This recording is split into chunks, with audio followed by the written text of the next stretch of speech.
Okay, hello and welcome to the live stream for September 5th, 2018. I am your host, Dana Morningstar, and this is a live stream that we do every Wednesday night at 8:30 p.m. Eastern Standard Time. So if you are new here, welcome. If you are returning here, welcome. Hooray is here. New Chris. Hi. Welcome, welcome. So before I get started, I wanted to let you guys know I am going on a little mini vacation next week. So I will not be here next Wednesday. So even though we normally do the live stream every Wednesday, I'm going to be missing a week. And so I don't know. I might try to make up the live stream down the road. But for now, I'm not going to be here next week. Diana from Colorado, Blue Moon, Natalie's YouTube channel, Chris, Eileen, Denise, Kamami from France, C. Finn, Donna, hello, hello. Welcome, welcome, everybody. And let's see, if you're just joining us, I was just saying I'm not going to have the live stream next Wednesday because I'm going on a little mini vacation. But we'll pick up, at a minimum, we'll pick up the following Wednesday. Yeah, but I will be still doing the live stream with Angie on Tuesday.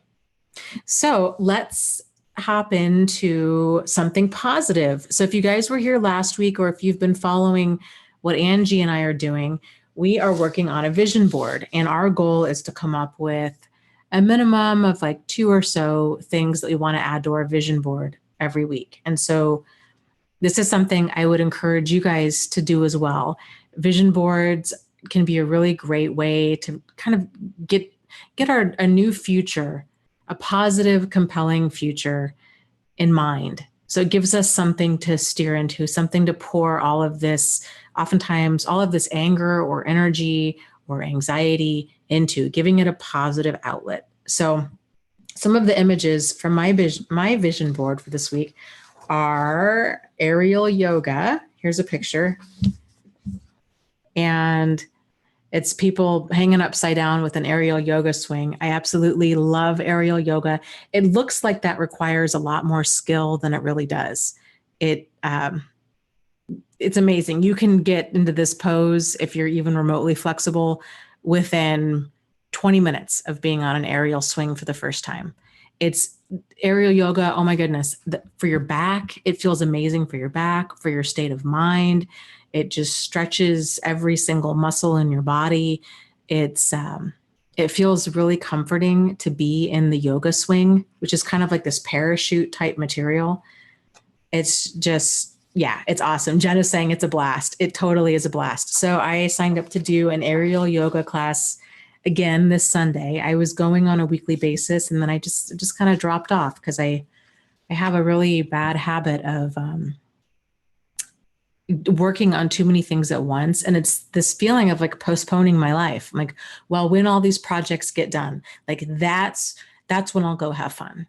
That's when I'll relax. And of course, tomorrow never comes. And I'm the kind of person, I like a lot of stuff going on. I like doing a lot of projects.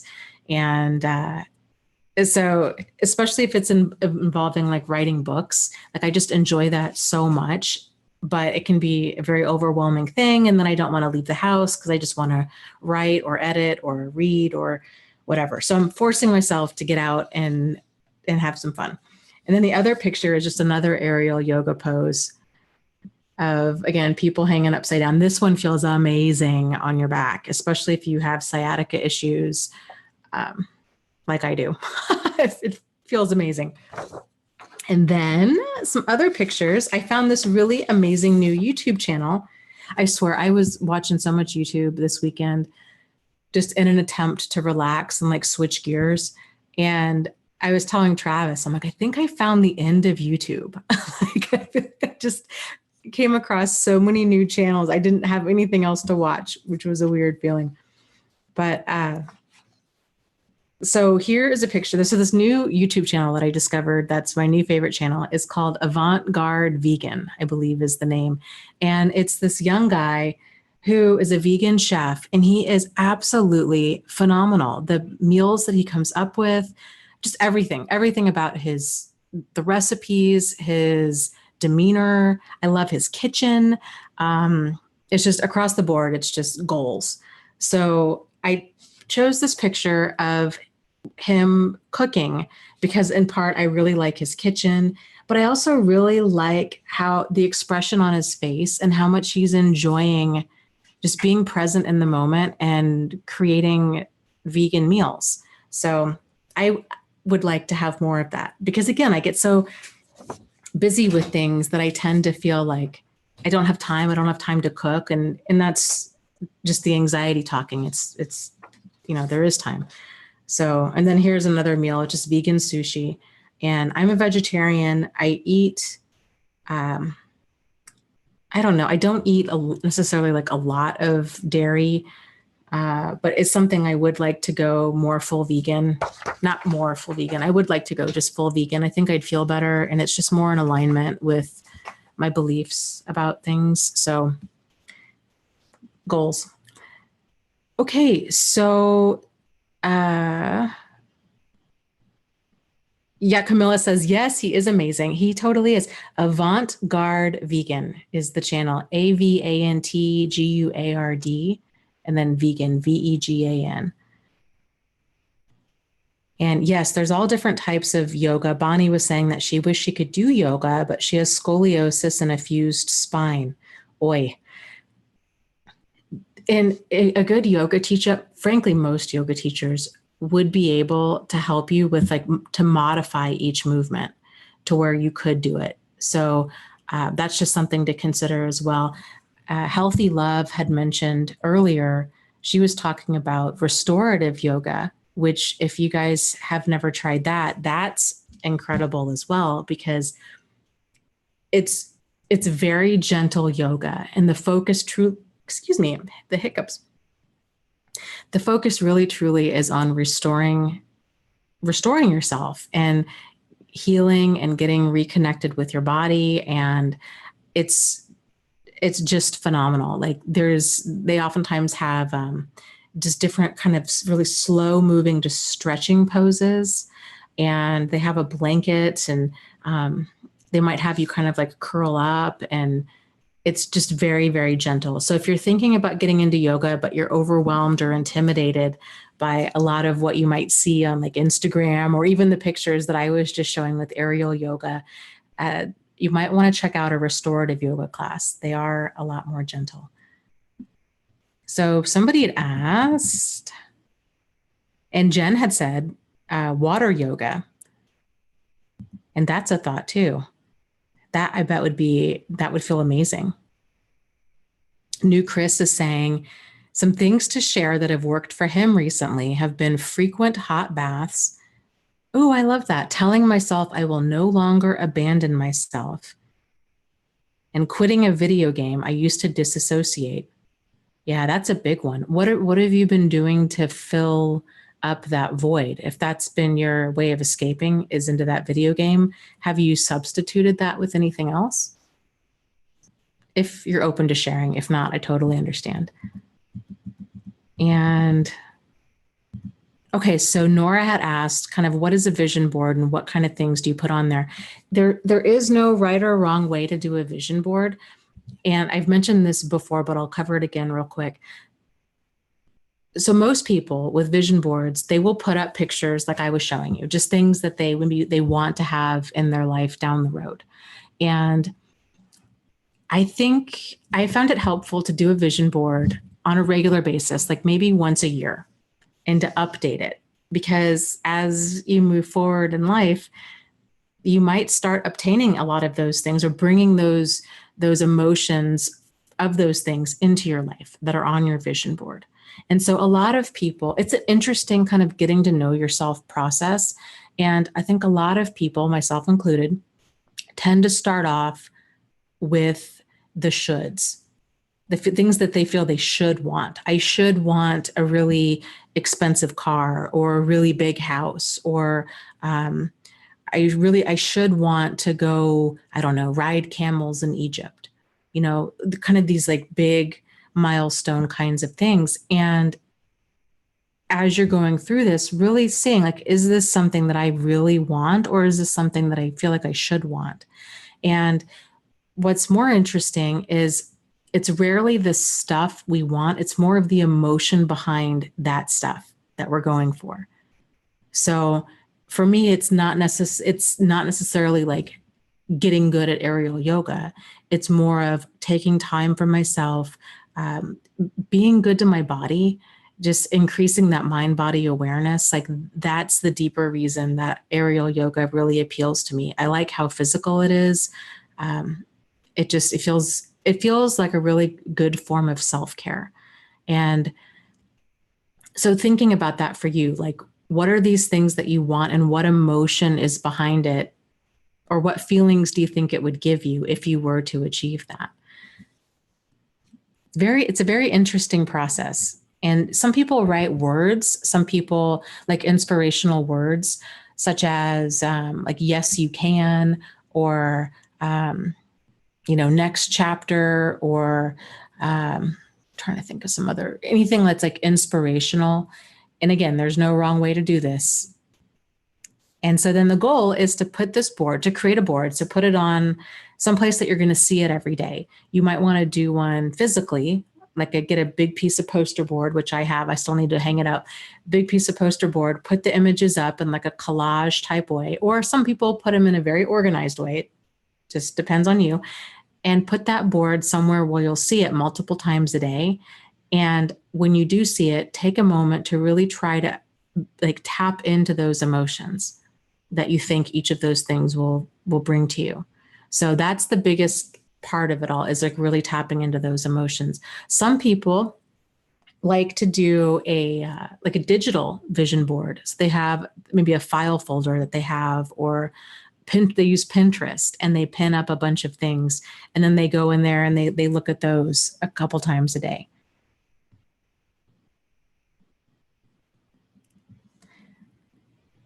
Okay, let's see. Diana says she's trying to watch, but she's got a 2-year-old granddaughter with her and she's rocking my world, so she's got to go. We totally understand.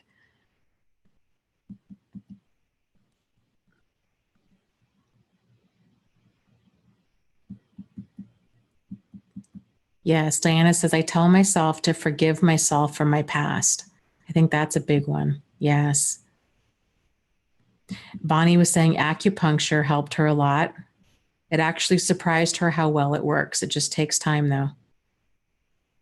Yeah, my mom feels the same way. She was having really bad neck and shoulder pain for like the longest time.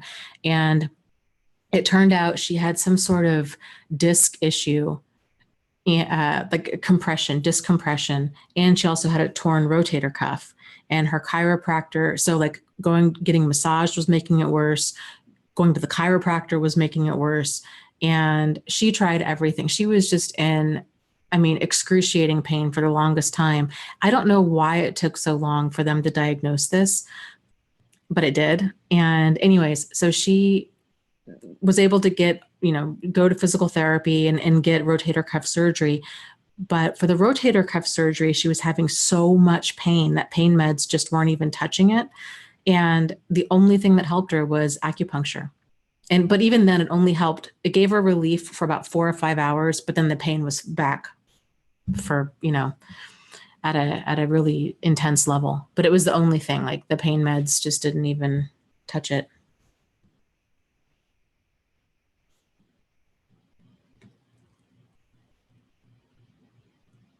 Okay, I went to acupuncture. I think I've only been once. I might have been twice. The first time that I went, I was actually surprised that it hurt. Maybe that sounds really obvious, but like I didn't think it would hurt. And not all of the needles hurt, but some of them did. And but I think that outside of the pain, What surprised me was when I left there, I felt drunk. Like I shouldn't have be driving home. It was just, I don't know if it was because I was in pain, because they left the needles in for, I don't even know, I don't remember how long, like 30 minutes or so. And then they came in and took them out. Uh, I don't know if it was just because I was in so much pain for 30 minutes and then the relief of not being in pain. And it was just this weird, like endorphin thing going on. But it was the weirdest feeling. Okay, let's see. Kiara asks, "Hey Dana, how do we stop disassociating?" So here's the thing with disassociation is this is something that we all do all the time. It's not necessarily a bad thing. Most people aren't present for every single moment in their life. Like when you get lost in a good book or a good movie, you're disassociating. When you drive to work and you can't remember how you got there, that you're disassociating. So when we're disassociating to a point where it becomes problematic, like we're just trying to escape from reality, like we're numbing out, you can feel yourself like just trying to avoid reality, that kind of thing, and it's becoming a problem for you, then I guess the thing is we try to escape reality when reality is uncomfortable. So I think the solution to that is to really make our reality more comfortable so we're more comfortable being in it on a more regular basis. So I think it's worth kind of doing some self-reflection and thinking about, okay, well, what's going on right now that I'm wanting to disassociate from? And getting clear about that. I think the more clarity you have about what you're running from, the more you can effectively address it.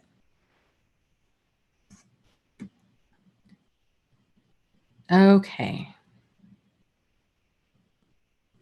Nora's mom says, water yoga sounds fun. I wonder if you would have to know how to swim.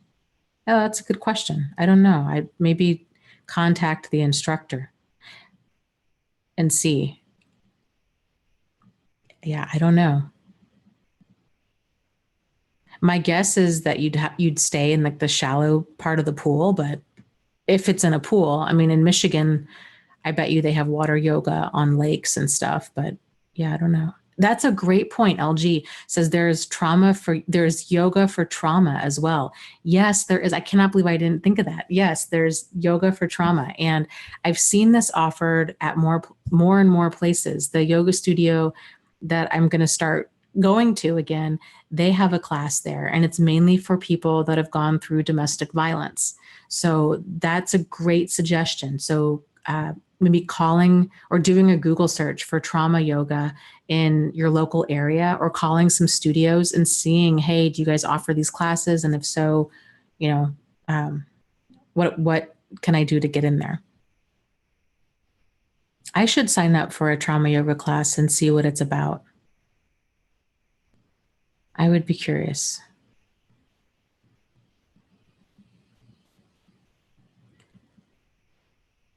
Tanitria says, yes, yoga stretches every muscle in the body. For me, it's freeing.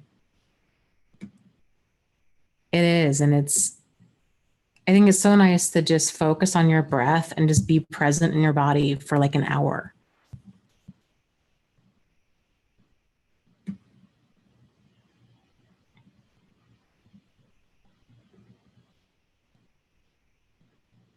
Jen says, I disassociate during conversations.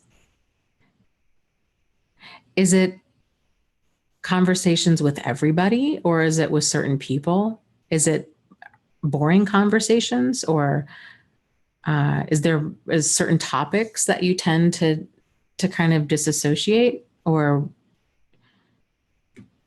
I don't know. I'd be curious to hear what else is going on there.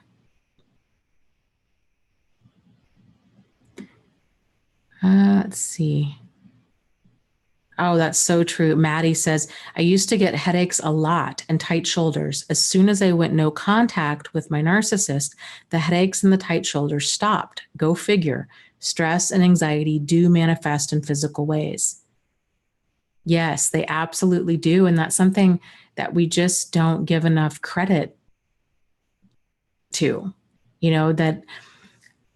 And I think for a lot of people, it tends to be those late signs of being out of alignment that get our attention. Like we realize, man, I really need to go for a massage. My neck and my shoulders are really tight, or we're having like digestive issues or intestinal issues, or we can't sleep, or we're feeling incredibly depressed, or these kinds of things. And we might not realize, hey, this is actually a manifestation of what's going on in our emotional life. But because we're not dealing, because these things are flying under our radar for our emotional life, they're now surfacing in our physical life. So I really feel like if stuff starts surfacing in our physical life, that's a late stage sign of a problem that's probably been going on for quite a while.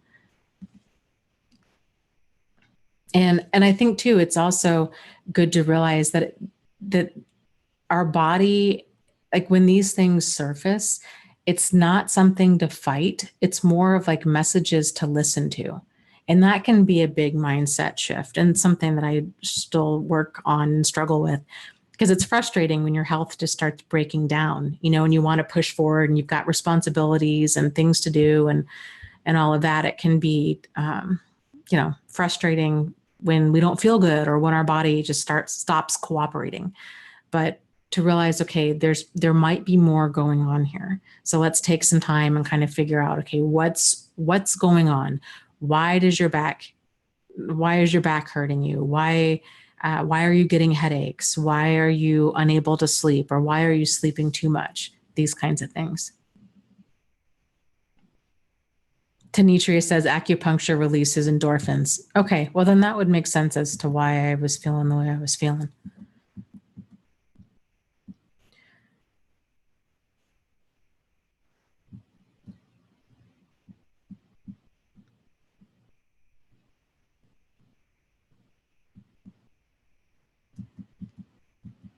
Okay. Yeah, I would agree. Kevin says, I think daydreaming is a form of disassociating. Yeah, I think there's just that line with all of this stuff, right? I think daydreaming is an important thing. I think it's important to kind of, because when we can, I think we always need to have that ability to dream and to think about kind of a compelling future and like what do we want and what I don't know, just the fan. I think it's just an alternative way of our brain kind of working through things, working through our fears, working through hopes, working through dreams, these kinds of things. But yes, if we're daydreaming, if we're truly like living in a fantasy world where it's just all this daydream, then that's a problem. And even something that I've been struggling with lately, like I was talking about this feeling of stacking up all of these projects and go, go, go, go, go. And that's a weird, I don't know if I'd call it disassociating, but it's not being present in the moment.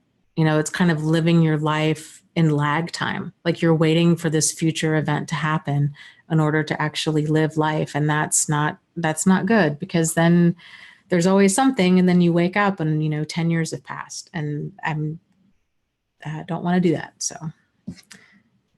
And yes, postmodern says disassociating is a symptom of PTSD.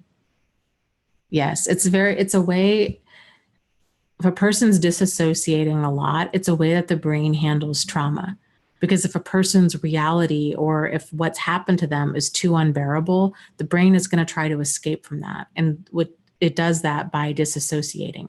So if a person's doing this, and that's the thing, like there's a reason, there's like value in disassociating. Like there's a reason that our brain does that. So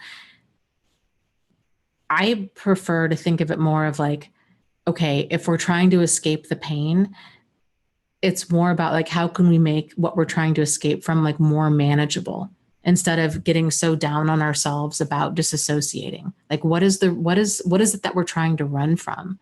And then working through that.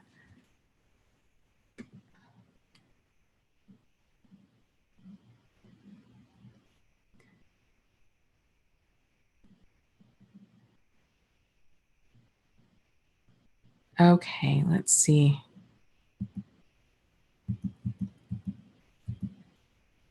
Kamami says next week I'll be starting a sewing class. Oh, how fun. Good for you.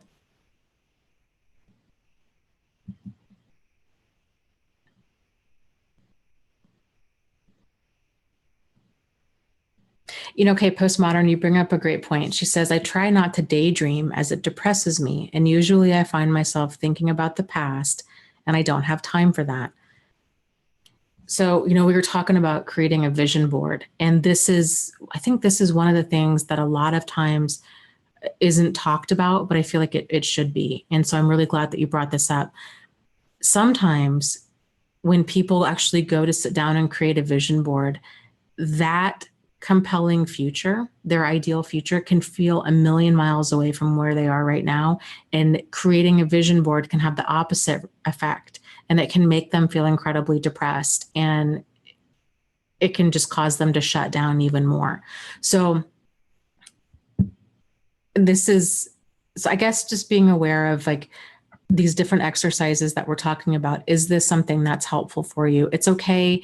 There's modifications that can be made if it's not. Like, we definitely want this to be an enjoyable, useful, helpful exercise. And so, like what I was mentioning before about sometimes people put things on there like, oh, I want an expensive car. I want,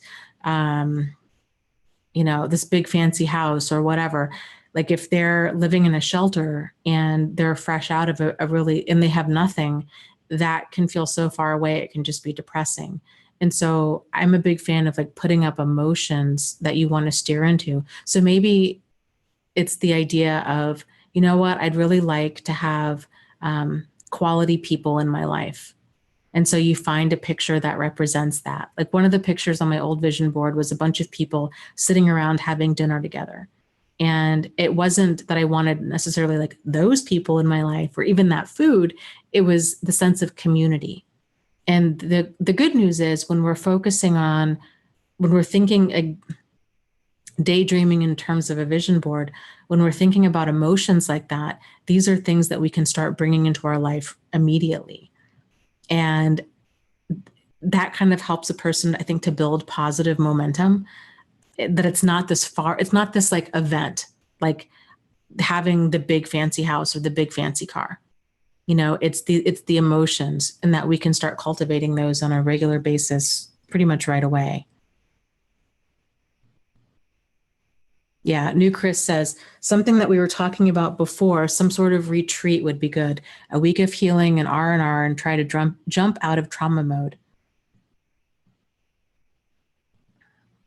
I think Angie, she had mentioned a couple live streams ago about wanting to do a retreat. And so this is something that we've been like casually talking about.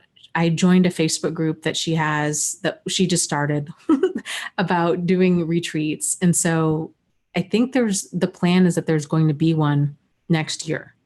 So I will find out more details and report back. Let me make a note to myself. When and where is the retreat?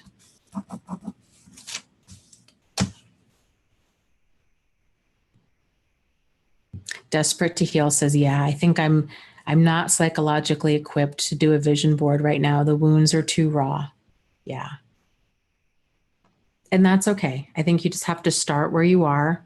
And I think sometimes even just having the awareness that there is a future, there is life after this, is just having that light at the end of the tunnel, and just that realization of, the direction you need to walk in. You just keep walking.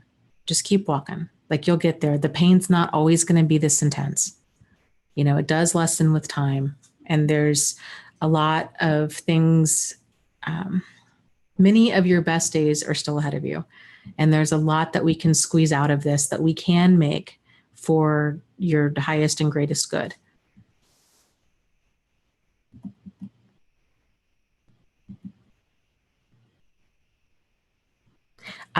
Before I did my first vision board, after my experiences with all of this, I had my Buddha board, if you guys remember that from my earlier videos. And it was literally, it was a piece of like foam board that, you know, a kid might have for their science project. It was a piece of foam core board.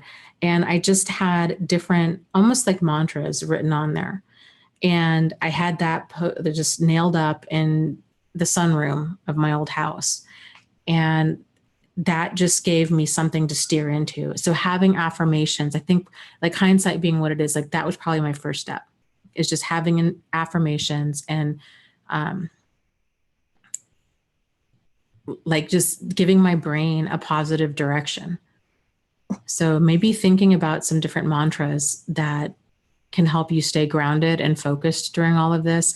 You know, one of mine was the best revenge is a good life. Like that really helped keeping me grounded. You can do this. Or we read a book in book club. I don't remember what, not too long ago. And one of the sayings in there, and I forget which book it was, but it was basically like, you can handle it. And I love that. I say that to myself all the time still. Like when I'm super stressed out and I'm feeling overwhelmed, I'm like, Dana, you can handle this. Like you can handle this. And that's just really reassuring.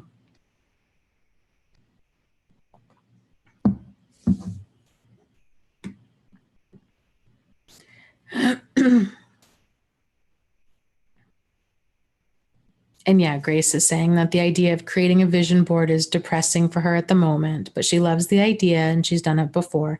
I know it can be fun and good and useful. Yeah. And again, it doesn't have to be anything. It doesn't have to be, you know, these really big things. It can be smaller. It can be just maybe like, I don't even know, like cooking nourishing meals, or it can be based around self-care. So this is why I'm a big fan of like updating your vision board as you go through life and as you grow and change, and as situations and circumstances grow and change. Because what might be a vision, you know, like a compelling vision for you right now might be very different in 6 months from now or a year from now. So I guess it's okay. I guess what I'm saying is it's okay to modify this exercise in whatever way that you feel most comfortable. And it's okay to not do it at all. If you're like, I just, not right now, like you're just not there. That's okay too.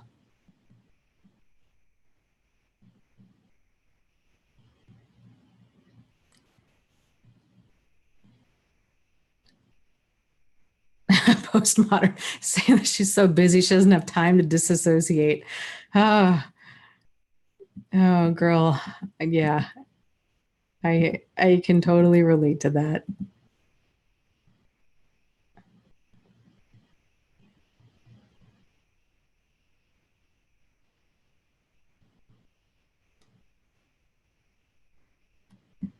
Okay, let's see here.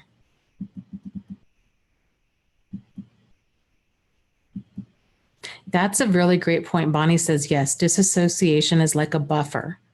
And Truth Seeker says, yes, once you are out of your body, it's very hard to bounce back in, especially while the trigger is happening. Absolutely. Absolutely. So I think if you can bring that awareness and that mindfulness to focusing on, you know, I guess just realizing that disassociation serves a function, and it's okay to not have all of this figured out all at once. Like healing really does just come in waves, and it comes in its own time. Everybody's on their own time frame, and that's okay.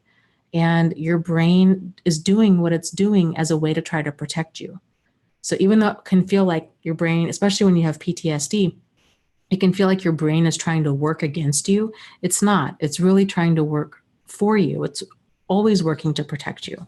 So I think if you can see your behavior in that sense, it can take off it can release the need for like this battle of like, you know, us versus our brain or us versus the trauma, and just realize like, okay, you know, we're here, and like we're going to heal. It's going to happen in waves. We're going to start creating some sort of compelling future, even if we're only looking like 5 steps ahead, that's totally fine.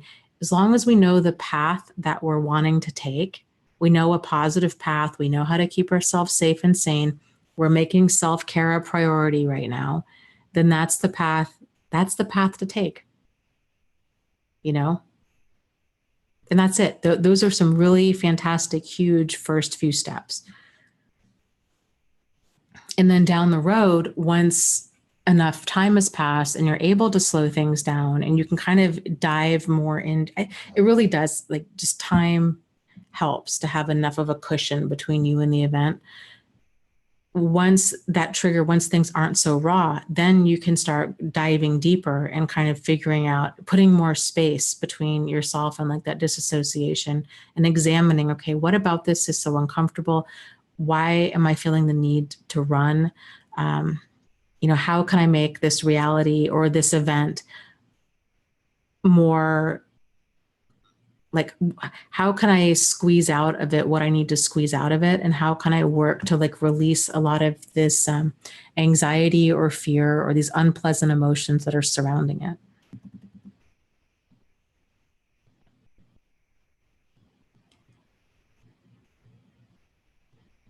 Yes, that's a great point. Bonnie had mentioned about adult coloring books that are great. They're a wonderful comfort.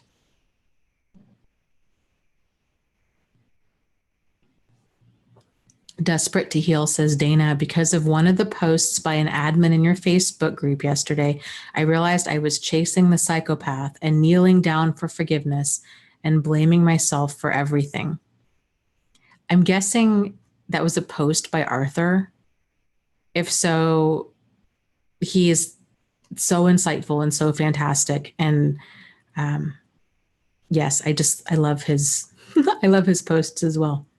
So yes, it, and it's interesting, right? Like how these little aha moments happen. It's like somebody phrases something a certain way and you're like, bingo, that's it. That's exactly what's going on. So that's a huge level. That's a huge aha moment. So congratulations for that. And that's a game changer too, because now that you're aware of, oh my goodness, yes, I've been kneeling down and for forgiveness and blaming myself. Like that's the kind of realization that can really help to set a person free.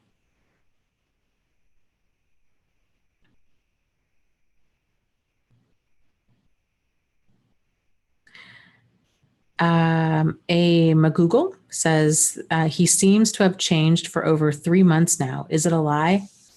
Well, 3 months is way too early to determine if anybody's changed. But my personal take on it is if a person shows a lack of character, George, I think it was Dr. George Simon, who, and I love this, he talks about the difference between basically personality disordered and character disordered, and or he calls it character disturbed. And I think that's a really important distinction to make. It's one thing for a person to be personality disordered, to have problems with attachment, to have problems with like emotional regulation, these kinds of things. When we're talking about character disturbances, pathological, like chronic lying, cheating, stealing, just abusing, these kinds of things, that's deep seated stuff. And 3 months, I personally wouldn't, I would just close that door and never look back. Like that's some really major stuff that's not going to get untangled in 3 months or probably even 3 years of therapy. And anybody can be on their best behavior for 3 months. So I'm just a big fan of once you see once you see that lack of empathy, that lack of remorse, and if you find out a person's been like living a double life or they're incredibly cruel or abusive, odds are that's the tip of the iceberg. It really is. Somebody said the other day, they're like, it's like lies are like gray hairs. Like once you find one, odds are there's more that you just haven't noticed yet. And that's so true. So yeah. I mean, at a minimum, if somebody's got that kind of behavior, I would say at a minimum, I would distance myself. I would separate finances. I would move out. I'd get myself to safety and sanity. I'd give them, I don't know. If it was me, I would just cut ties. Like I said, shut the door, drive on. Like I wouldn't, it's just not, for me, it's not worth my mental health, like at all. There's too many people in the world that don't have, you know, relationship destroying behavior or PTSD engendering behavior. So it's not even worth it. But if you really wanted to find out, I'd say 3 to 5 years of, and then some sort of plan. Like it's not just time. Like they would need 3 to 5 years of pretty, I would say, intensive therapy. Them just making the decision to not be abusive or not cheat is probably not going to last because there's deep subconscious like drivers to that behavior. So if you see somebody and they've changed, it's like a light switch is flipped, odds are you're not seeing true change. You're seeing a person just acting the part.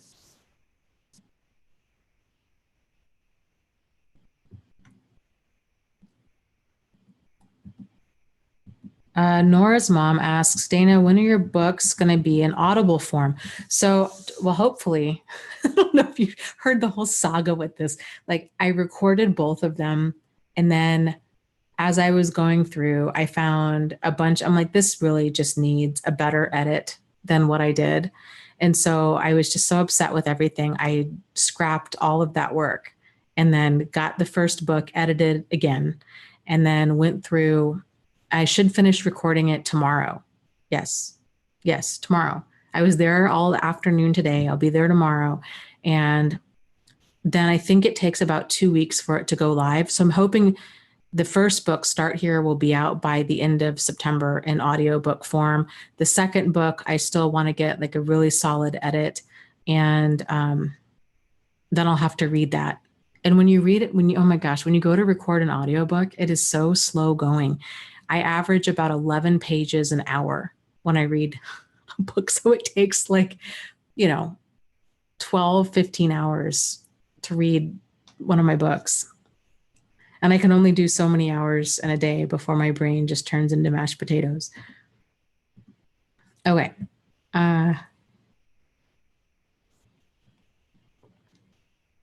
Kiara asks, Dana, how do we navigate being extremely angry with ourselves for behaviors and survival tactics we've developed out of survival? I feel like I've let myself down and I hate myself for that.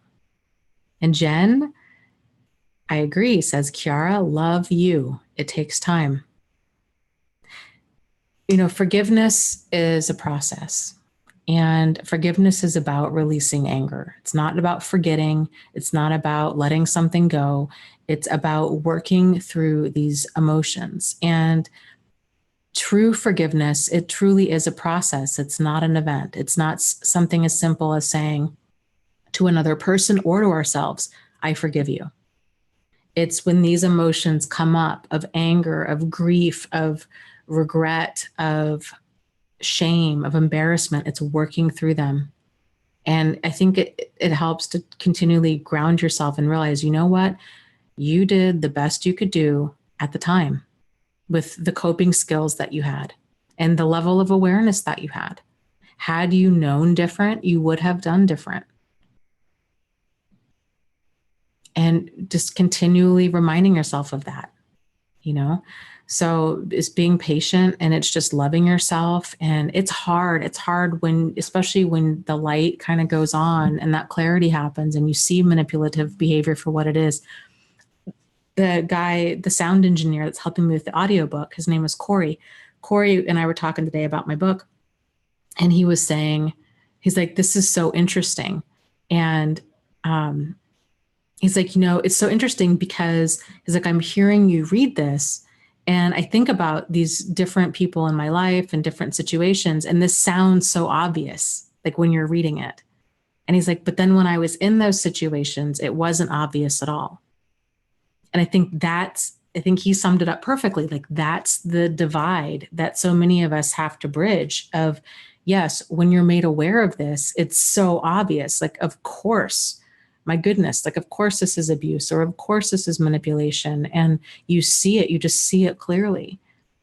But then on the flip side of that, there's just oftentimes these feelings of like, regret and sadness for like lost time and anger of how come what's so wrong with me? Why didn't I see it clearly for what it was back then? Why did I stay for so long? There's just kind of this wide mix of emotions that tend to surface. And, it just goes back to like, you did the best you could with the information and the knowledge and the awareness that you had at the time. We all did. And now that we know better, we can do better. And we just have to really work towards being compassionate. I think that's the key. Self-compassion, being compassionate with yourself and just loving yourself unconditionally just through that whole process.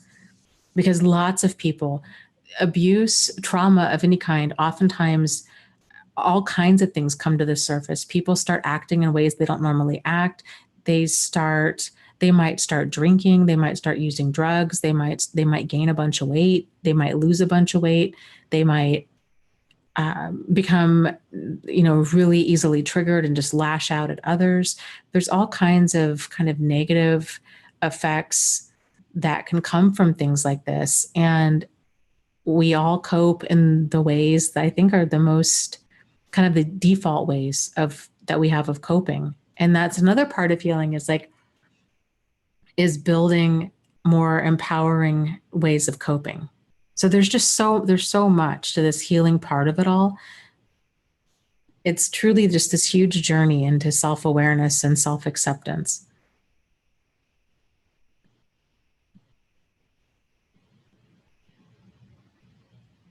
Yeah.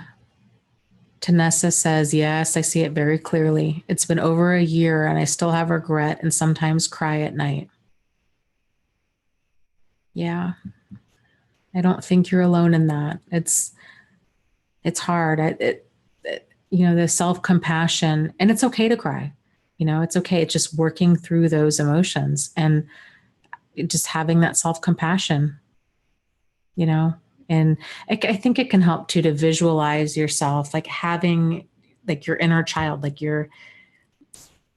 yourself, your past self that got roped in with this. Just imagining your present self, your functional adult self that knows different now, that knows better, that knows how to keep you safe, just comforting your old self and just letting your old self know like you did the best you could at the time.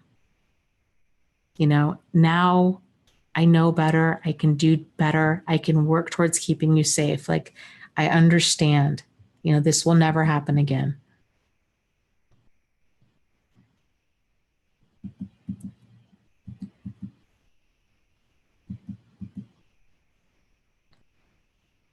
Yeah, Diana says the cognitive dissonance in the moment can be so potent when a person's in it.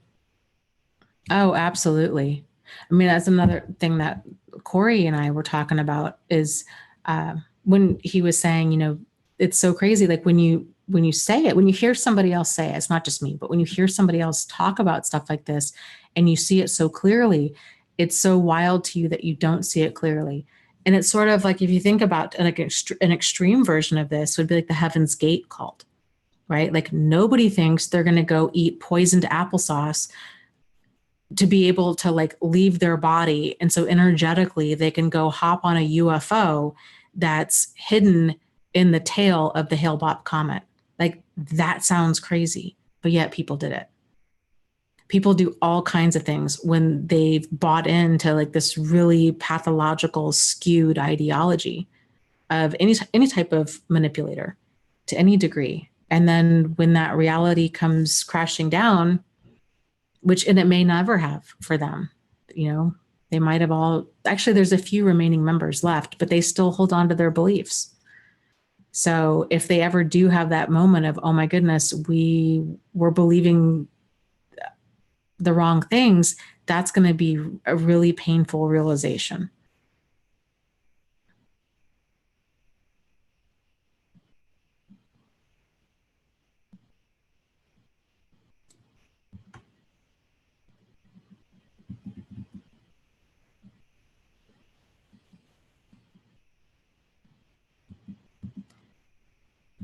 Let's see. Deborah is here. Welcome. Ileana, Nikki. Diana. Oh, interesting. Diana says, I've been dealing with Lyme disease for a couple years, which showed me so clearly how I had been so trained to live for others until I physically and mentally couldn't anymore. Interesting. Yeah. And my goodness, how are you doing now with Lyme disease? Is it more manageable? I know that can really be debilitating for a lot of people.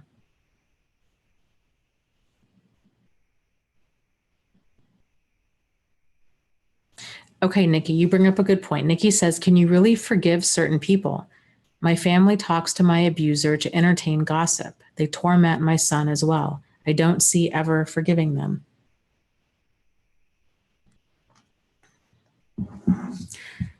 Forgiveness is one of those words I feel that really gets thrown around a lot, and it's oftentimes misused. And because of that, it's misapplied. And that's a big part of what keeps people stuck.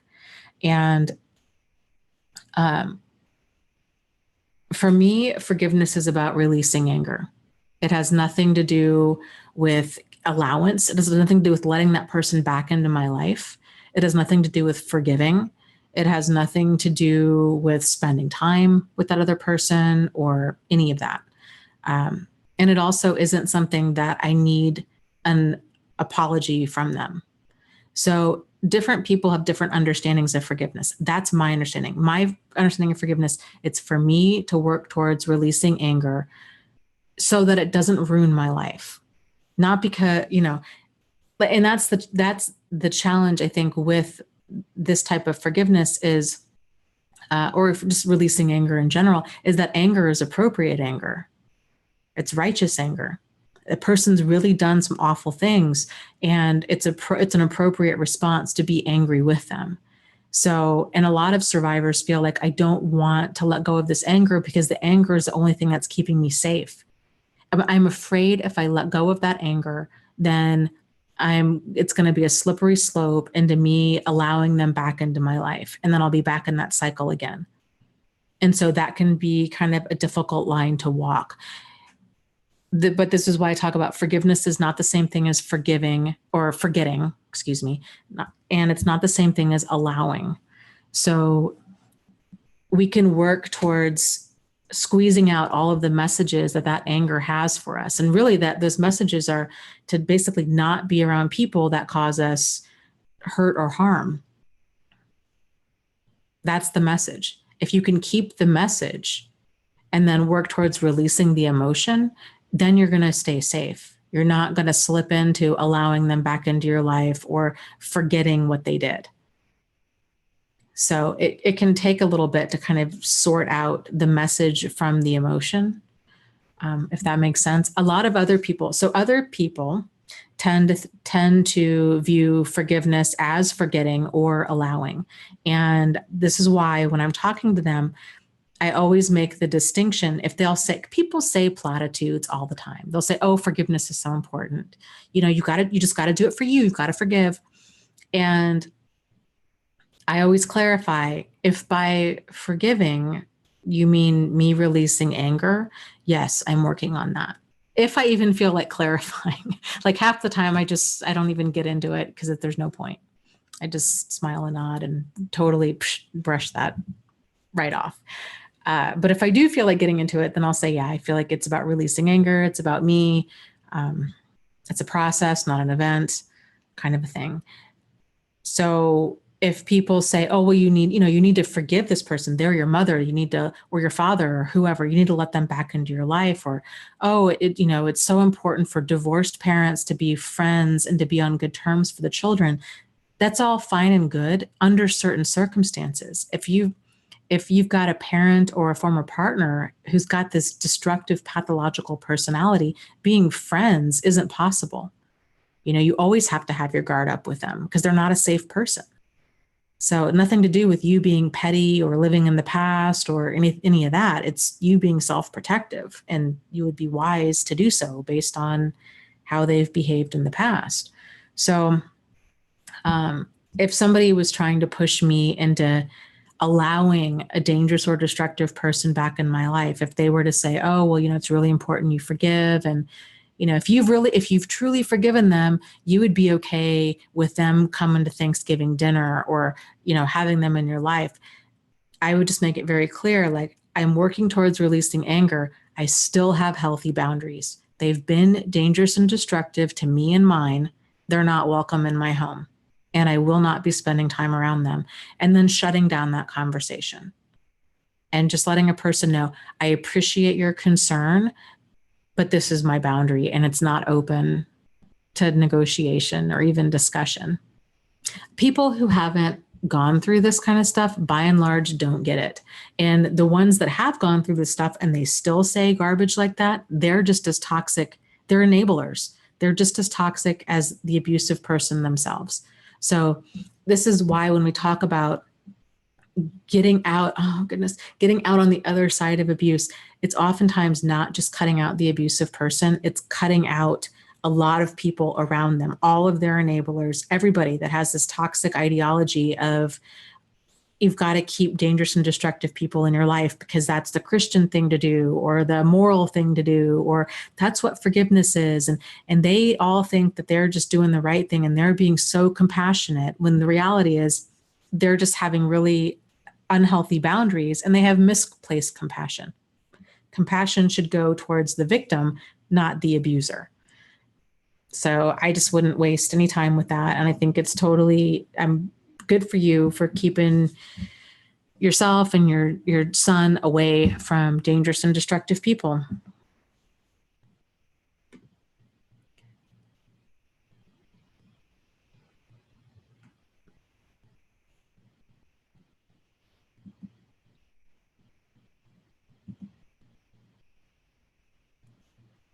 Let's see here. Oh, there's a person named Dana in here. Dana says, me too. Trust issues for sure. And now more so after dealing with the narcissist. People don't know this experience unless they've encountered these creatures. Yes, absolutely.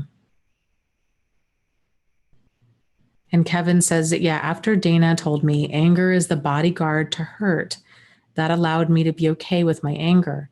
Then I can use the anger because I'm at peace with it instead of feeling guilty about it. Yes. I think if you view all of your emotions are designed to give you some sort of feedback. They truly are working in your best interest at all times. I know it doesn't feel like that. And we tend to have this idea, we lump emotions into categories of bad or good. Anger is bad, happiness is good, anxiety is bad, joy is good, these kinds of things. That's a very kind of black and white thinking about emotions. If you can think about them more in terms of unpleasant or pleasant, and or uncomfortable or comfortable, they're all there to protect you. It's sort of like if we were to touch, we touch a hot stove and we get burned.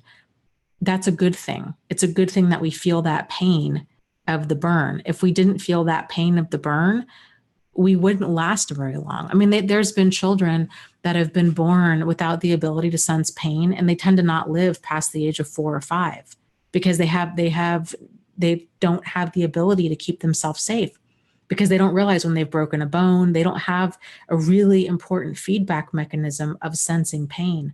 Pain is really uncomfortable, but it's there for a reason. It's designed to keep you safe.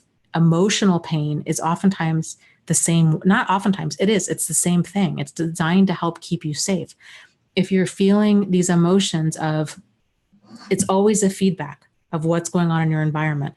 If you're feeling uncomfortable emotions on a more mild end, like irritation, frustration, anger, resentment, these are kind of some of the early warning signs that you've had some sort of boundary violation. And so when you can start, and obviously within context, right? But generally, I would say more often than not, those tend to be, you feel violated in some sort of way, shape, or form. And if you can address that, because nobody else knows where our boundaries are except for us, we can, and I'm talking about with like well-intended people, okay? Like your best friend that calls you at 3 a.m. or the neighbor who asks who asks kind of too big of a favor kind of a thing. I'm not talking about pathological people that should have some sort of understanding of like what appropriate behavior is. I'm talking like well-intended people. Like, but actually even still, like when we first encounter any type of boundary violation, that tends to be how it registers. It registers as confusion.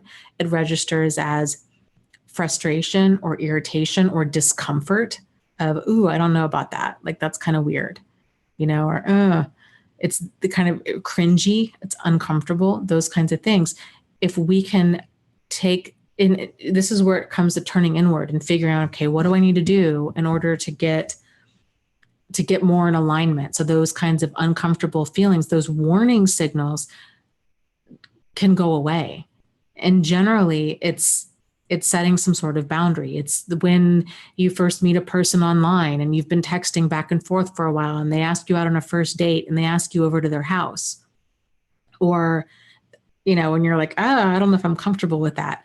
Like what releases that uncomfortable emotion is then saying, let's go meet for coffee instead, or whatever it might be. Like you'll know based on how you feel is how to kind of correct that imbalance. But yeah, understanding your emotions, they're there to protect you. And I think PTSD, one of the biggest things with PTSD is when a person goes through something traumatic, it not only is completely like dysregulating for them, but it also shakes up their understanding of the world. I think that's one of the things that takes so long for a person to become more integrated after trauma. And it's a different way of viewing things. So it's not just the traumatic event itself. It's developing a new, more accurate, empowering understanding of the world around you. So it's normal and appropriate to have trust issues, to have trouble sleeping, to feel very different from people around you, to feel misunderstood, because so many people go through life. When we're talking about an abusive relationship, they go through life with we all have programming, and other people have programming too. And so if people are going through life thinking, well, family's forever, commitment's forever, who am I to judge? You're not perfect. They don't understand the correlation between their emotions and perceiving their surroundings. They don't understand. They've never been tangled up with a pathological person. They still have the understanding of, well, how I treat people is how they'll treat me. If they're confusing commitment with codependency, if they're, true love conquers all. If they think that Prince Charming is the ideal person, these kinds of things, they have a faulty roadmap too. It just hasn't bitten them on the butt yet. It hasn't been exploited yet. It may never be. But if it does, they're going to go through the exact same thing when they're going to have to try to figure out all of this stuff as well. So what I see, what's more concerning is people start focusing on healing from this trauma, and they think that it's more about going back to the way that they were. And then they get really upset because they're like, I'm not the same person as I was. And I feel like I should be. And then they just get really frustrated. They're like, what's wrong with me? Like, why can't I just immediately trust total strangers like I used to be able to? And like, why can't I just believe that like true love will conquer all, and that there's good, decent people in the world, and that, why? And it's not because the reason why your brain won't let you do that is because that was never an accurate or healthy understanding of the world to begin with. That's why. And when you can learn how to keep yourself safe, when you learn a more like functional, healthy way of understanding the world around you, a lot of that anxiety and that PTSD, the hypervigilance, these kinds of things will dissipate because your brain is now aware of like, okay, you've got this. But it's like your brain's on high alert because it's like, I don't know if you got this or not. And so I'm just going to have alarms going off all of the time because I don't know how to keep us safe, kind of a thing. So I just want you to stay away from everybody. But if you can learn how to keep yourself safe, if you can realize that trust is something that's earned with appropriate behavior over time, it's not something that's freely given. It's a problem to go meet a stranger on the internet at their house. It's a problem to move in with somebody after a month of knowing them. It's these, like, charm is a problem. Like, when you're feeling like something's off, it's because something's off. And when you can change your understanding of these things, you're better equipped to keep yourself safe. But the other added challenge of that is that other people oftentimes, because they haven't gone through this, they're still operating from that mindset of, oh, I'm just going to trust. You only live once, and you've got to just trust and love like you've never been hurt before, and all kinds of like garbage. It's just garbage, dangerous thinking. It's like, no, you're so incredibly off. It's not even funny. And it's frustrating because a lot of therapists think this stuff too. I had a therapist. This was one of my big aha moments. I had a therapist that I was working with who I had told part of my story to. And he told me one time, he's like, well, but you got to trust sometime. And that was and I stewed about that for days, trying to figure out, like, just figure that out. And then it dawned on me. I was like, well, no, actually I don't. Like, that's the problem. That's how I got tangled up in these situations, like, multiple times, is I was too trusting, because I was trying to go back to being the old Dana who just took people at face value and immediately, like, really had poor boundaries, and then would get burned and then be shocked by what happened, because I didn't see that I had poor boundaries. I wasn't aware that charm was a red flag. And, so, like, realizing that trust is something that's earned really helped me a lot. And realizing if something feels squirrely, if it feels off, like, you don't need to sit there and wait for concrete proof to prove you right. Like, you don't need to wait for that person to become violent, or for their abuse to escalate, or for you to catch them in bed with somebody else. Like, you don't need to wait. If there's enough, and this was another big aha, like, if you can tighten up your boundaries, like, reel it back and make some of your deal breaker stuff, the fact that you don't do mental anguish or perpetual confusion or, like, discomfort. Like, if I don't feel comfortable, if this person doesn't feel emotionally or physically safe, I'm out the door. I don't need to figure out, is it me? Is it them? Is it this? Is it that? Is it my mother? Like, I don't, like, there's all these different things. We may never have the truth with a capital T. Like, all you need is the truth with a lowercase t.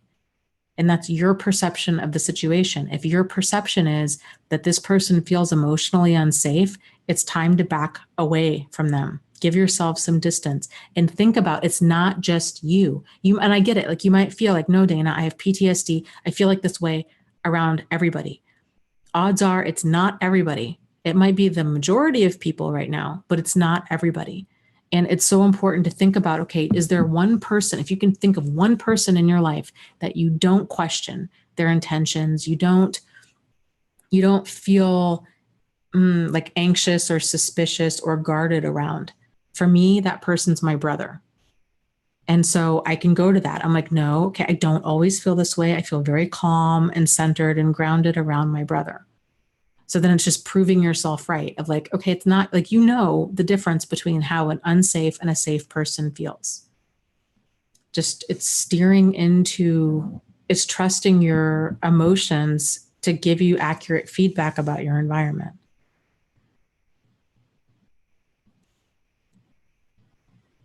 Mickey says, for me, it's my brother too. Yeah. Very cool. Good brothers are the best.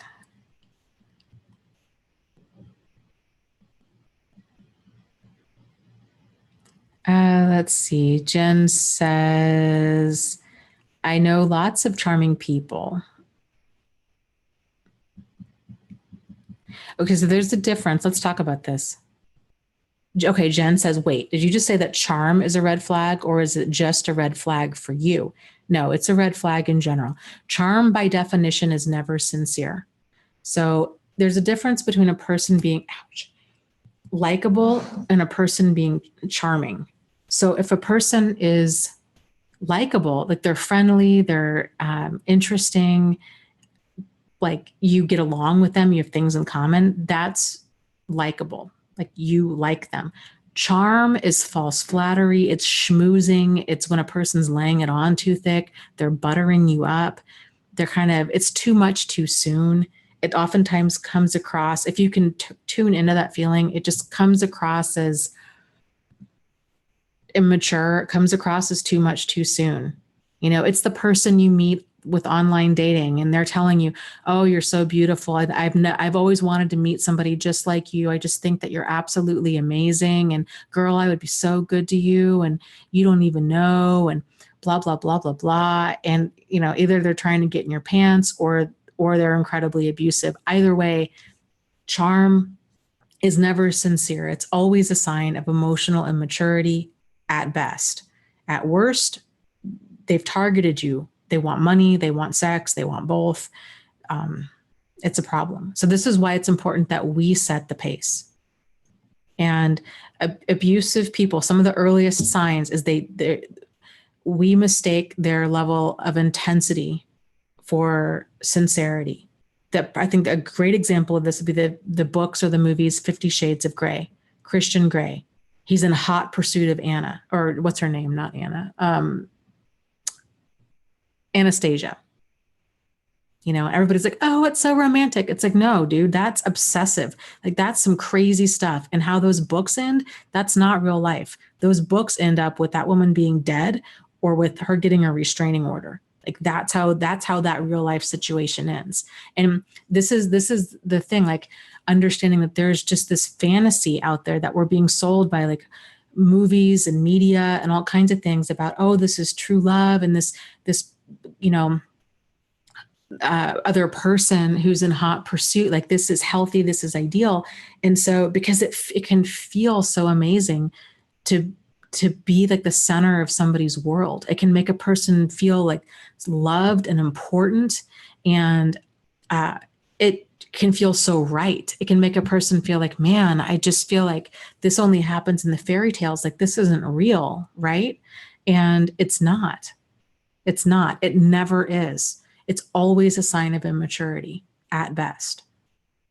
And the only way to tell if that level of, if a person can simmer that down, if they're just too excited, like they're just, they just really think highly of you and that it could actually be something real, is by you setting the pace, not letting them set the pace.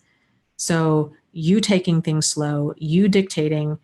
And this isn't us playing games. It's not us interacting differently because we've been abused. This is healthy. This is how healthy people act.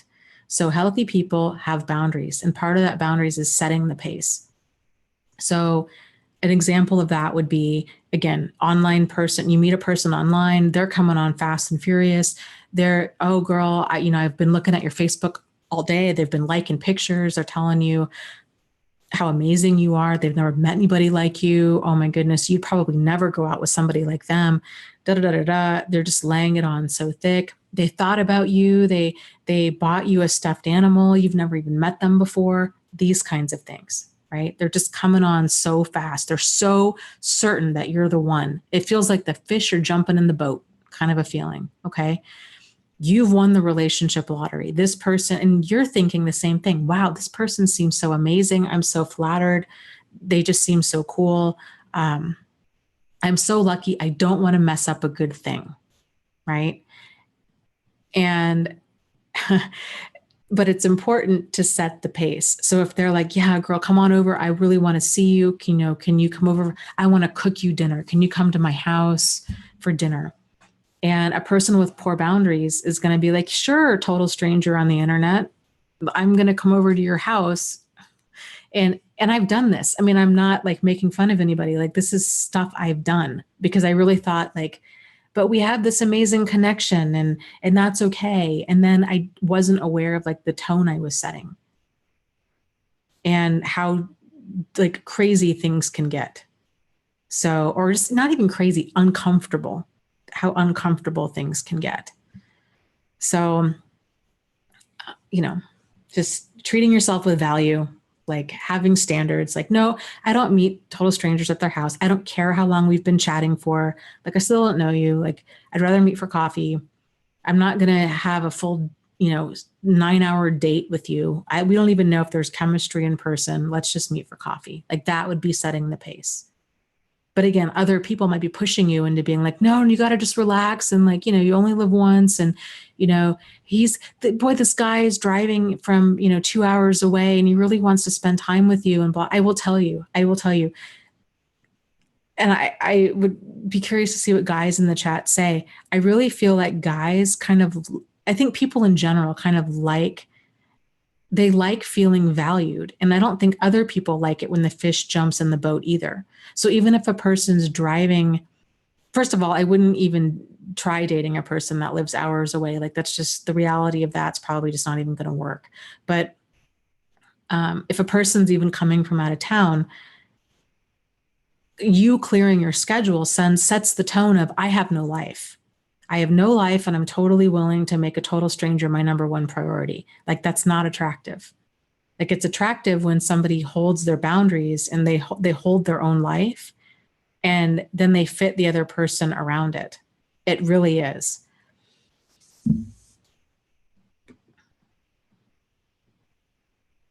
Okay. Yeah, New Chris says, I say this as a man who knows a lot about dating. If a guy goes too fast initially, he either just wants sex, attention, or is too available and won't maintain your attraction long term. That's a really great point. Or is too available and won't maintain your attraction long term. Absolutely. If a guy has no life, if he's lonely, if he's horny, if he's bored, these kinds of things, and he's totally willing to make you his number one priority, that's going to be a turnoff in time. Because really nobody wants to feel like to be that responsible for another person. It's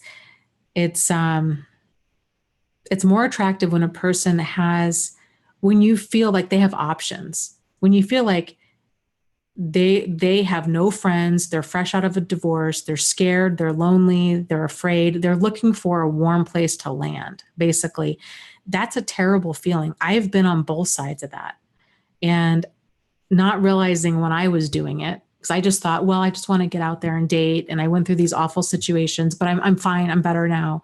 But the reality was I hadn't built up my own life enough yet to where I could date without dating, looking for the wrong reasons. And I've dated men, I've gone on a few dates with guys that were reasonably fresh out of a divorce, like 6 months or less. And I just realized I'm like, there's a solid chance I could be their rebound and they don't even realize it. And then I'm tired. Like I just need to respect myself and my emotions and treat them with value and realize I don't want to date this person for 3 or 4 years, maybe even get married, and then discover, oh no, now they've made a mistake. We really don't have that much in common.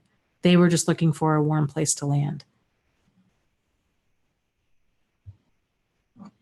So.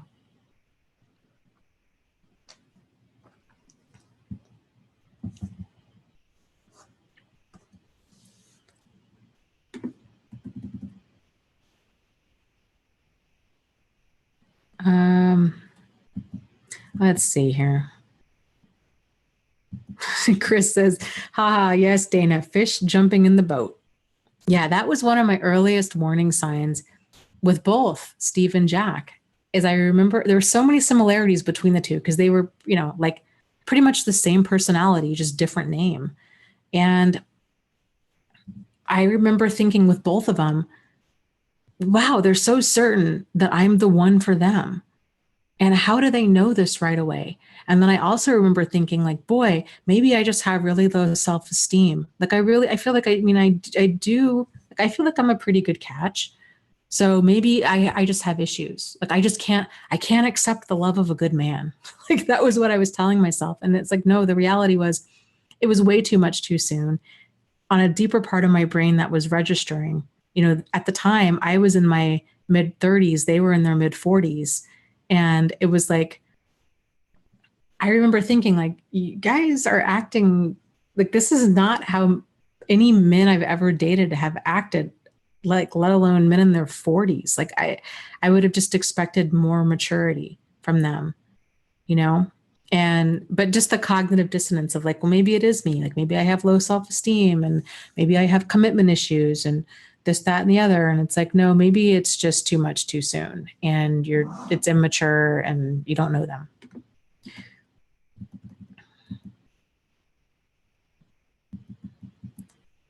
And Nikki says, ugh, I was that person. Yeah, it's eye-opening when you start seeing your own behavior. I think that's kind of this, one of the many waves in healing and understanding of all of this is it's so hard for us to see our own behavior because we're so close to it, but that's so eye-opening when we can start to see like, oh my goodness, actually I've done X, Y, and Z too. I've come on way too fast with other people. There was no malicious intent there. I just really I think I was just really lonely and they were so cool and we had so many things in common. And I was just really eager to basically like make a friend is really what it was.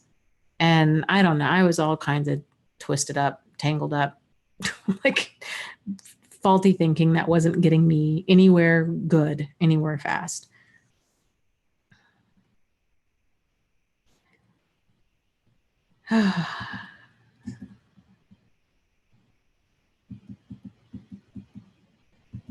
James says, yeah, I definitely have some toxic things I need to work through. So the book that I'm working on right now is called The Narcissist's Playbook. And it's all about manipulation and how to break free from manipulation. And the part that I was working on today, in an effort to really spell this out as clearly as possible, I go through this. So this was one of the pivotal moments in my own understanding of this was that. So let me back up. One of the things that trip people up is they start when they discover narcissism or sociopathy, they start carving up the world into people that are narcissists and people that are normal. And then then that works for a little bit until that kind of falls apart. So here's an example. So for me, I was really carving up, narcissists, normal people. And then I met Steve and all my alarms were going off, but I was like, I don't want to miss a good thing. Like this guy is just awesome in so many ways. And, I don't want my issues to like negatively impact dating. Right. And I had all of, it was all the confusion, the mental anguish, the back and forth, the cognitive dissonance, the, quite squirrely behavior on his end, like the questioning everything. And I had a really good friend at the time who I kept turning to, and I would talk to her about what was going on. I'm like, things are moving too quick. And I don't know, like he just recently separated from his wife and I don't know. And, and she was telling me like, well, she's like, I met my husband when I was separated and, my marriage had been over for a long time and things just happened the way they happened. And so that just created more confusion in me. So I was like, well, then maybe that's not a bad thing and this, that, and the other. And so and I'm not blaming my decisions on her, but,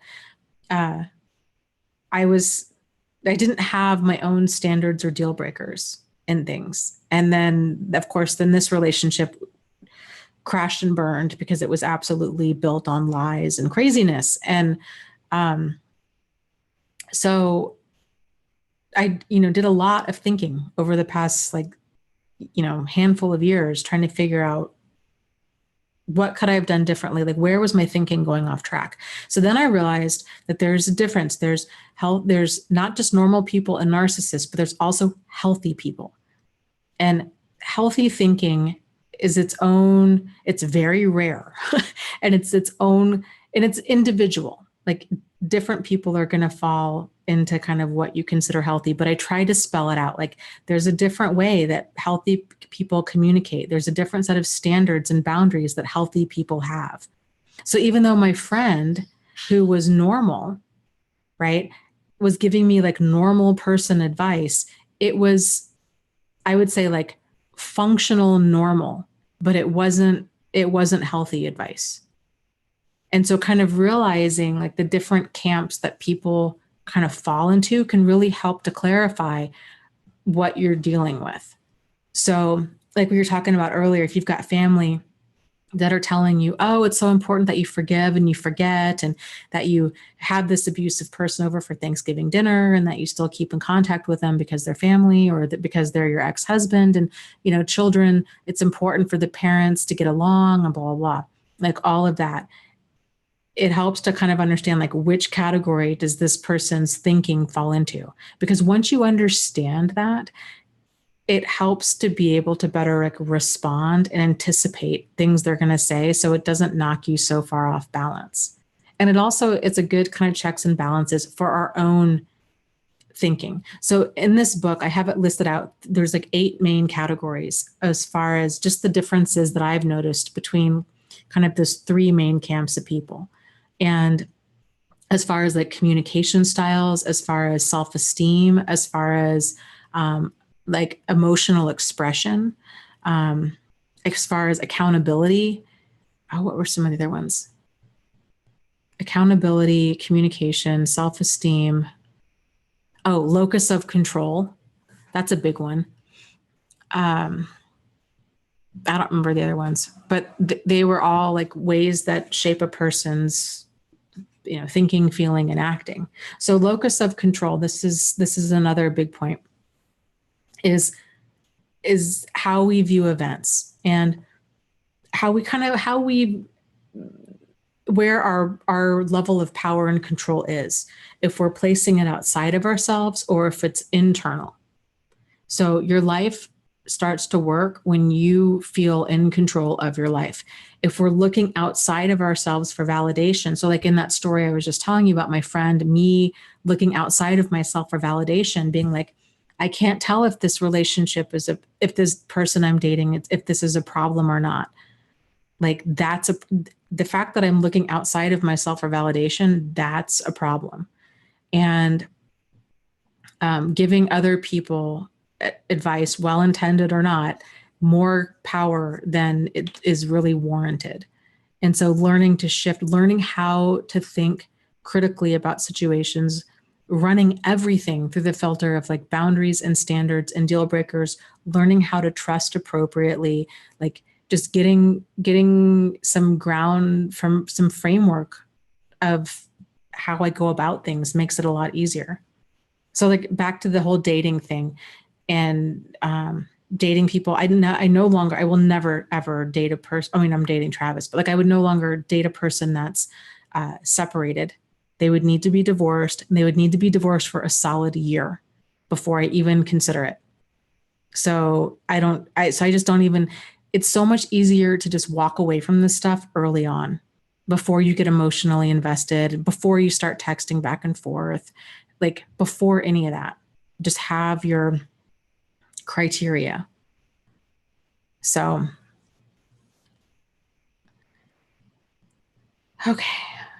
But it's very interesting when you start realizing kind of toxic behavior that you're doing, and then you can like work to change it. Because there were a lot of things that I was like, wow, I was way off track with the way I was going about things and didn't even realize it.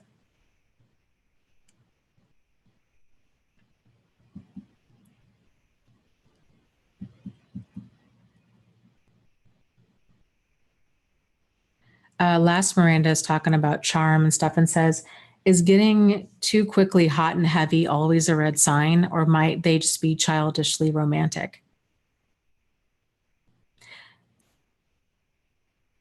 To me, it tends to be more of like a red flag. It's a sign of immaturity. It's also a sign that they might just be looking for sex. So it depends on what you're looking for. If you're looking for like a real relationship, I think it's good. It's just good to set the pace, to slow things down, and you know, um, to treat it like this is gonna be around a while. Like if this is a relationship, we've got time, you know, And it's okay for them to be romantic and these kinds of things. But if it just gets sexual right away, if they, that kind of stuff, you know, I think you need to kind of guard your heart.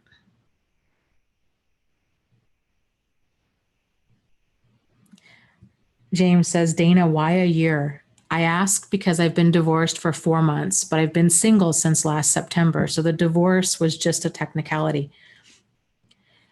Because I think a person needs time. They need time to reassemble their life. It's not even that they're hung up on their ex. It's that a person needs to be able to get comfortable, like living alone and developing a new set of friends. There's a lot of cleanup work that comes after a divorce. Being alone, learning how to,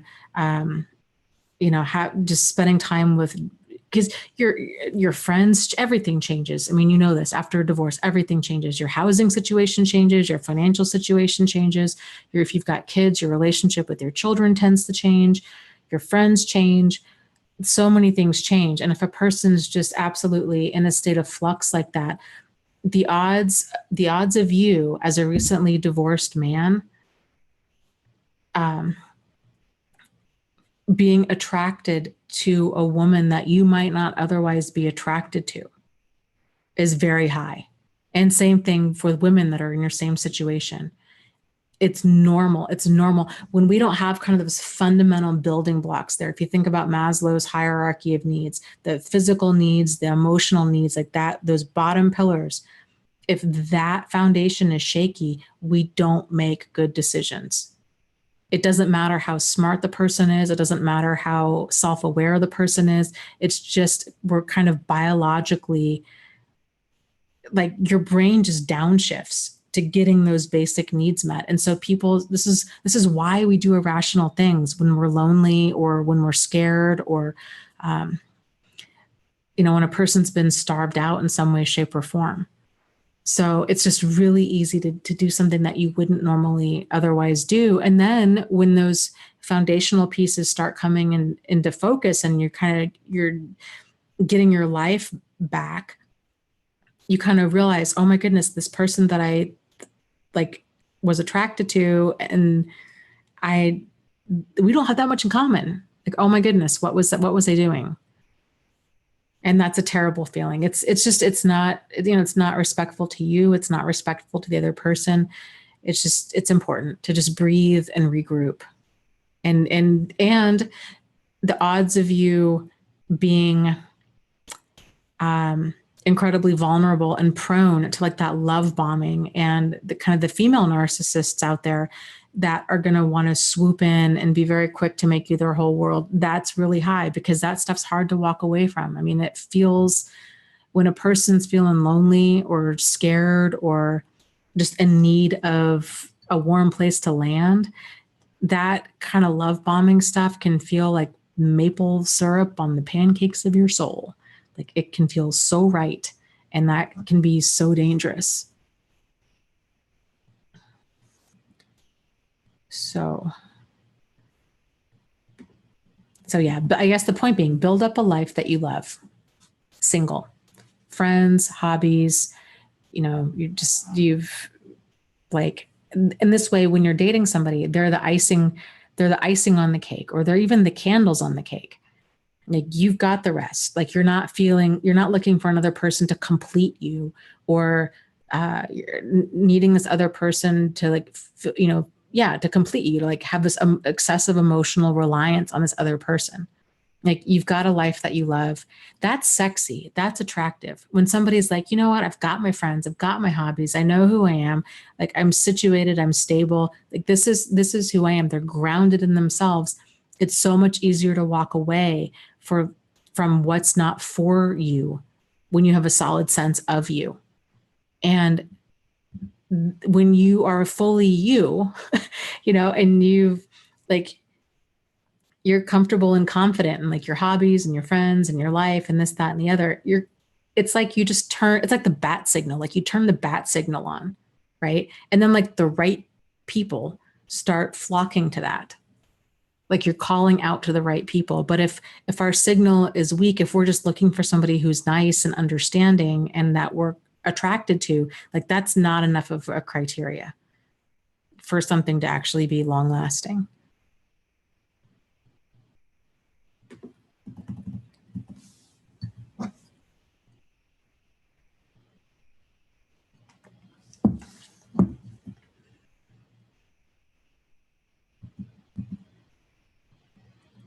Let's see. Yeah, Cynthia says most people get trapped in relationships early based on a few desperate needs. And I think that's the struggle with why people have a hard time walking away from narcissists, is that initially there's that level of intensity and we can easily mistake that for sincerity. So I saw a great meme the other day that said something like, the person said that they were struggling with like walking the line between being terrified to ever be hurt like that again and terrified that they'll never love like that again. And that can really mess with a person's head. If you're confusing that intensity for sincerity, because real love can't compete with that level of I've used this example before, and I just think it's so right on for more of like covert, like sociopathic behavior, is the movie How Stella Got Her Groove Back. That whole movie is, Stella falls in love with Winston. You can see her cognitive dissonance and motion. That story is a true story, but it doesn't end. The movie has a happy ending, but the real life story has an unhappy ending, I think like 6 years or so later. It basically turns out he was gay. He was using her for citizenship and money is basically what it was. So knowing that, you can now watch the movie and you're like, I get it. Like this guy's running really hot and cold. He's laying on his charm. He had her targeted from the get and sold her on this fantasy, quickly mirrored her, became her perfect partner, supported her every dream, her every desire, just seemed to love her unconditionally. She kept thinking like, it's too much too soon. This is immature. This is nuts. I could be this guy's mother. She was 20 years older than him. Like none of this added up, but it sure did in the end, because he was on his best behavior, because he was trying to earn all of the money that he was trying to get from her in the end.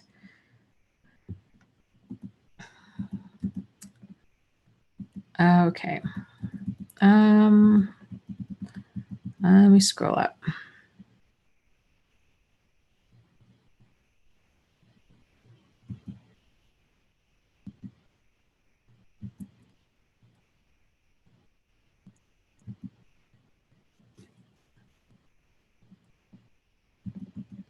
Sorry, this chat, there's a lot going on in here.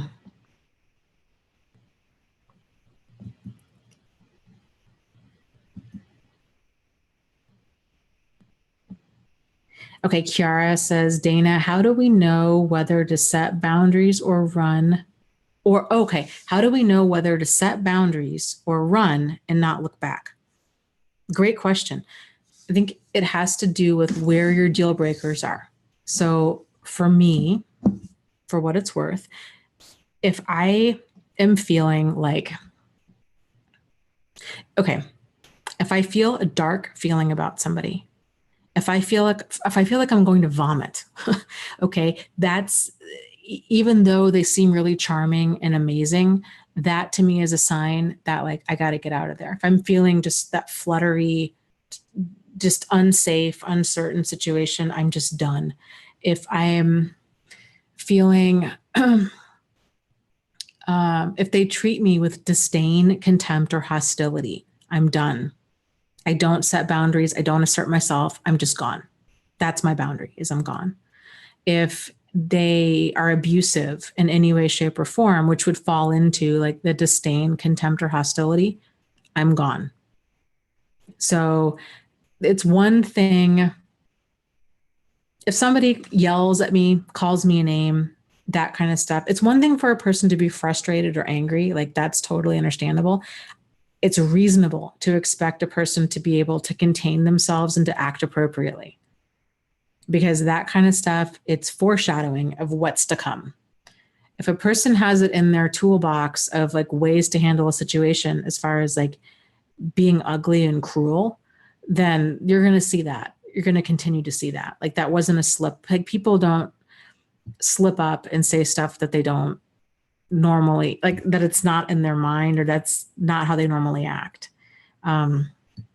So that kind of stuff is not okay. If I don't feel emotionally safe with them, if I feel like if I tell them something personal about me and they turn around and they use it against me, this is something to watch out for with dating, especially, you know, people tend to open, you know, it's the learning boundaries kind of thing. So oversharing, if you're on the first or second or third date with somebody, you guys are talking about your exes, they're telling you all about their divorce and their trouble with their kids and this, that, and the other. And you're feeling like, yeah, I've got this amazing connection with this person. And then you start opening up to them and you're telling them all about your ex and abuse and this, that, and the other.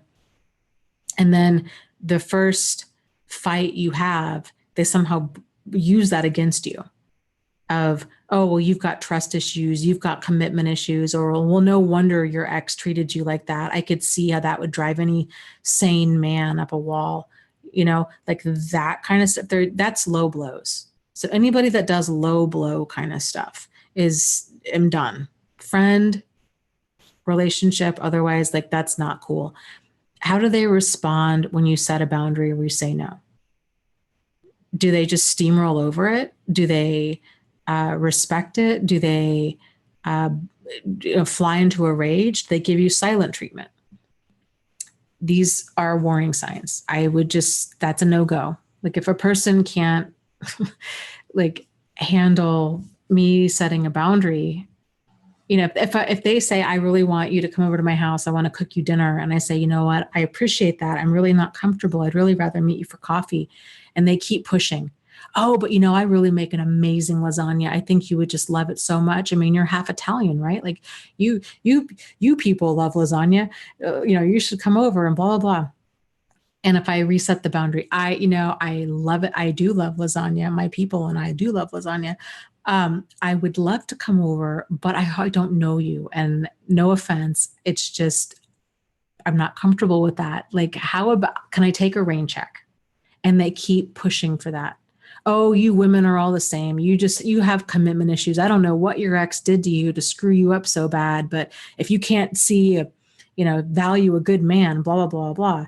Like, no, we're done. Like if you can't take no for an answer, then we're done. So does that help as far as setting boundaries? Does that help? I don't know. I'll be curious to see what you say. I hope that helps.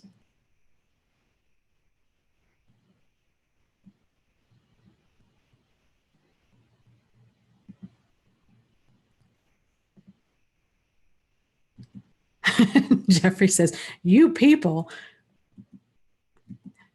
Yeah, I get that a lot. I'm sure every like nationality gets that to some degree, right? Like, but I get that a lot with Italian people are like, they lump all Italians into, they're like, oh, well, you guys, like, you must know, I don't know, stereotypes, right? Like you guys must love Italian food, or you all know how to cook, or, you know, whatever. Okay, D Gabe, I'm glad that was helpful. Yes, True Seeker says, or they do public silent treatment.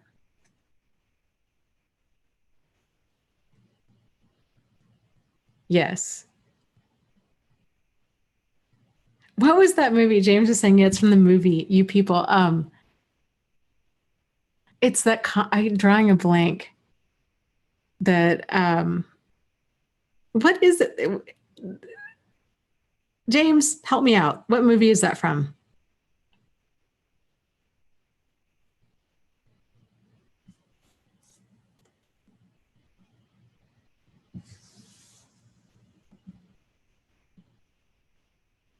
M. Mars says, this new guy I just started dating keeps texting me when I ask him to call instead, and I don't know him that well. Tropic Thunder. That's the movie. Thank you. Yes. Oh, that movie's funny.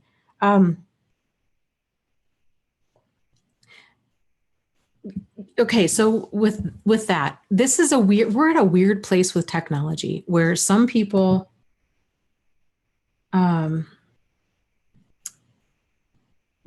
don't like texting and some people don't like phone calls. And so there could be like a personal preference thing there. But I think it's completely reasonable and appropriate to at least talk on the phone once before you meet the person. And and honestly, like if your communication style, if you're like, you know what, I don't like texting. I want to be able to talk on the phone to a person that I'm dating on a daily basis, that's okay too. Like that's your preference and that's okay. Um, everybody's different when it comes to that kind of stuff. But yeah, just knowing what works for you and what doesn't. I will say with online dating stuff, you have to really watch out for that because there's a lot of online dating scammers that will claim to be overseas for some sort of reason that they can't call you, that for whatever, like that they can only text you, that they're busy, they don't have good service, these kinds of things. So this is, if you've met a person online and they're overseas, generally like 99.9% of the time, it's a scam. And it is important to be able to talk to a person once. You get so much more information from just hearing a person's voice, the words they choose, if there's kind of that connection and chemistry with conversation, if you get a weird vibe, like you can pick up a lot with just a simple 5 minute phone call.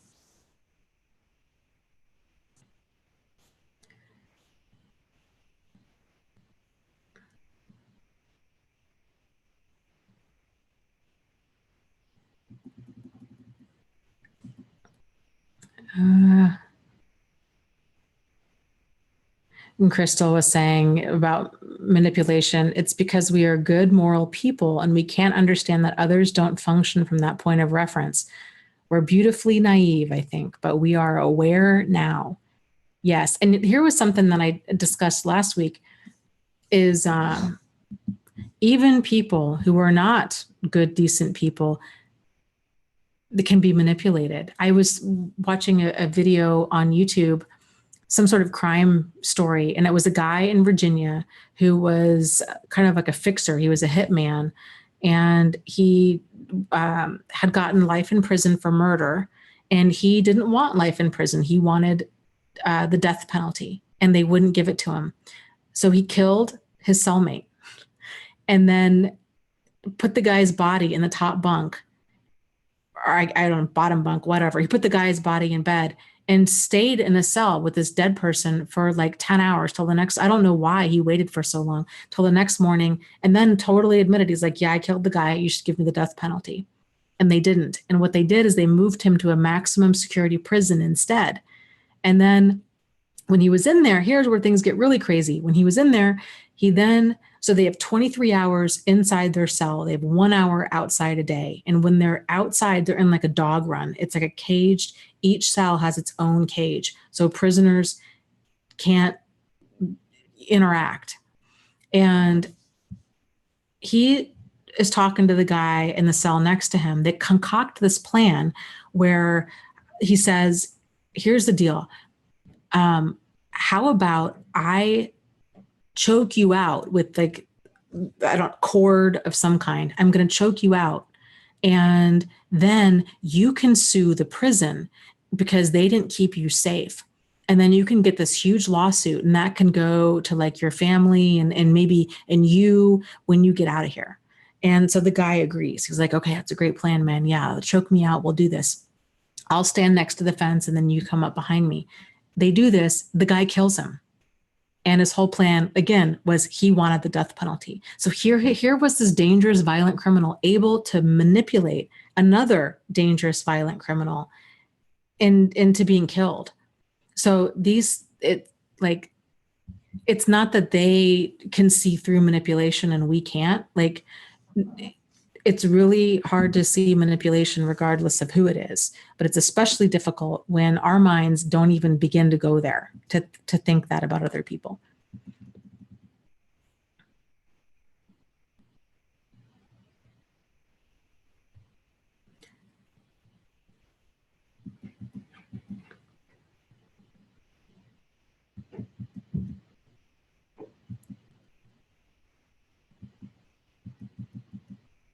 Let's see.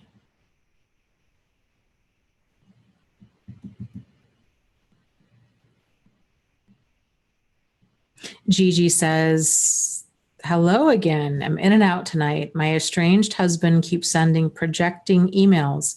He is now accusing me of verbal abuse towards him. Nope. Good for you, girl. Yeah, no way, buddy. Yeah. Oh, man. And that must be really difficult to not react to that. I would have to do everything in my power. I think you would have to tie my hands behind my back to not respond to something like that when somebody's been, it's like, I could, part of me would be like, well, you know what? You had it coming.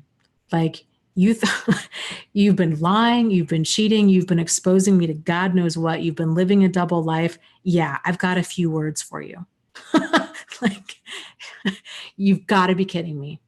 You've got to be kidding me. Like, it's just outrageous. So yeah, good job with keeping your cool, keep a paper trail. I'm hoping you've talked to an attorney. At a minimum, you can look into getting a financial separation where you guys aren't sharing accounts, so he can't rack up debt and stuff that you don't know about, because who knows what else he's doing.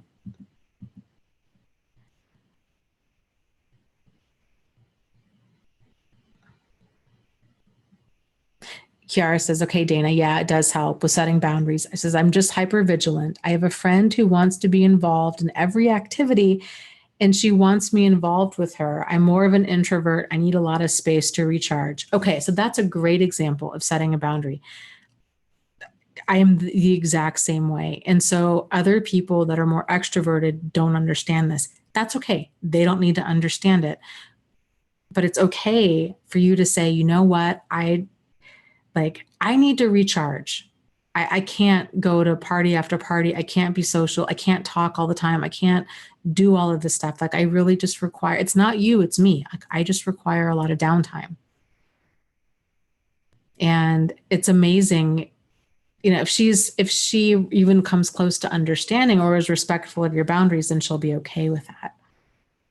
But it's important to let people know. I mean, there's so many friendships that that ran off the rails because I didn't know how to be assertive.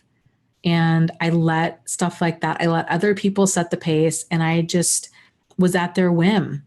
And I just thought that, um, um, like everything, if I didn't want to go along with other people, that it was my problem, that I had some sort of issue. And so I just didn't know how to assert myself, didn't know how to have boundaries. And so I would go with the flow. I would go with the flow. I would go with the flow. And all of this resentment would build up, and it would build up, and it would build up, and then it would boil over. And then I would just explode. And so, you know, like then like hindsight being what like, there's no need for any of that. If I had dealt with a lot of these issues like much sooner on, and if I had learned to basically get comfortable with being uncomfortable, and if I had learned to kind of be okay with conflict and confrontation and just saying no, or presenting different alternatives, or even knowing myself well enough to know like what was workable and like what wasn't workable, that would have been really helpful and gone a long way.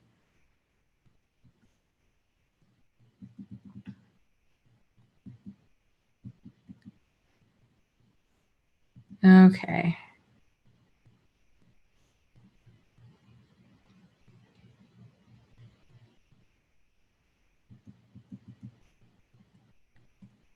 Let me scroll down here.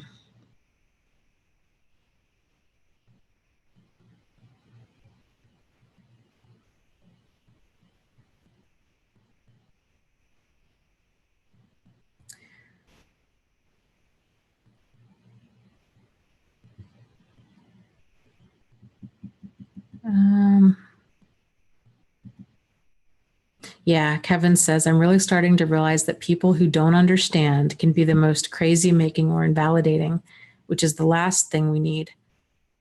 Every toxic person that I come to realize to be toxic is bittersweet.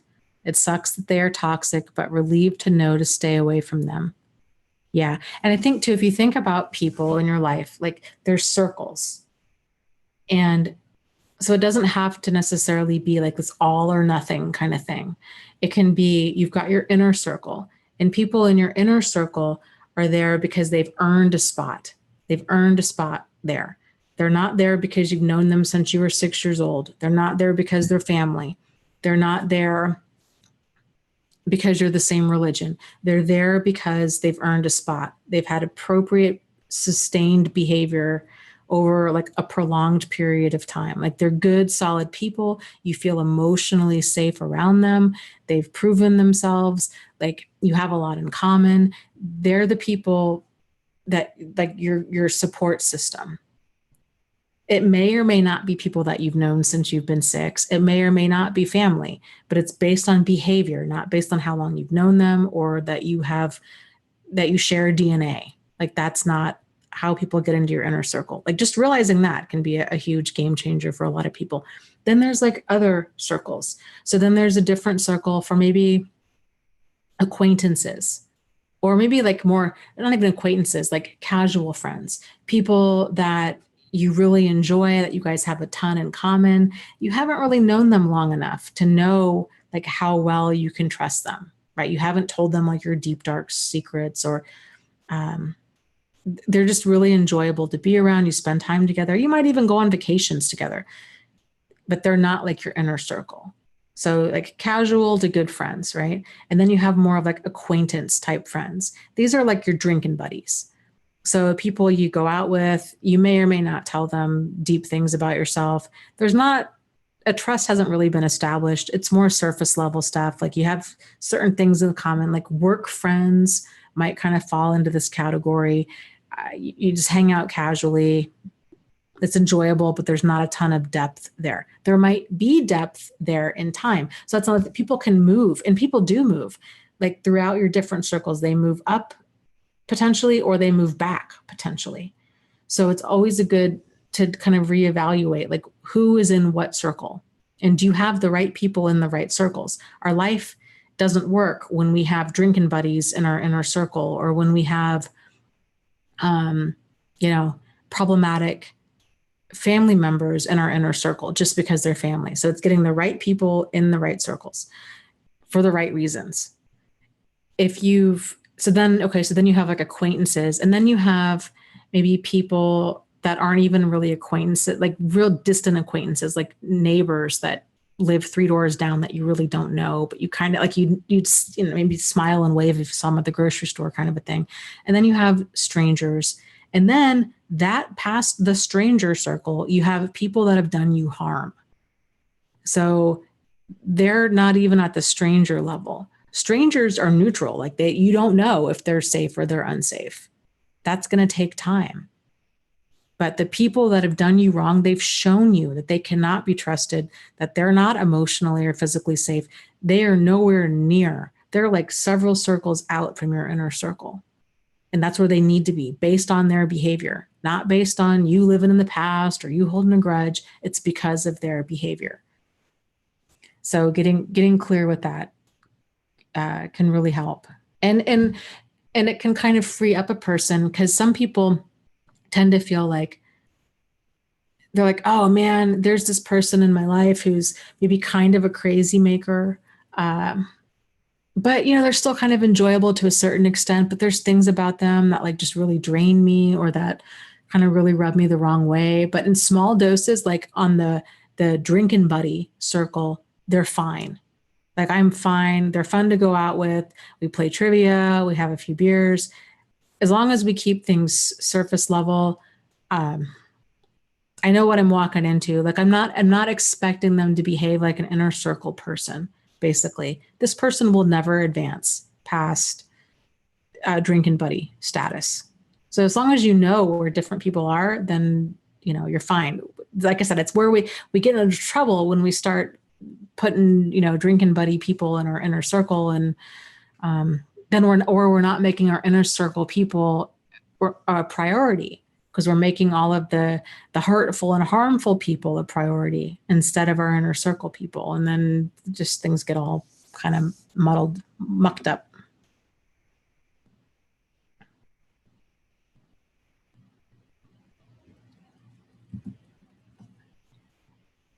Okay.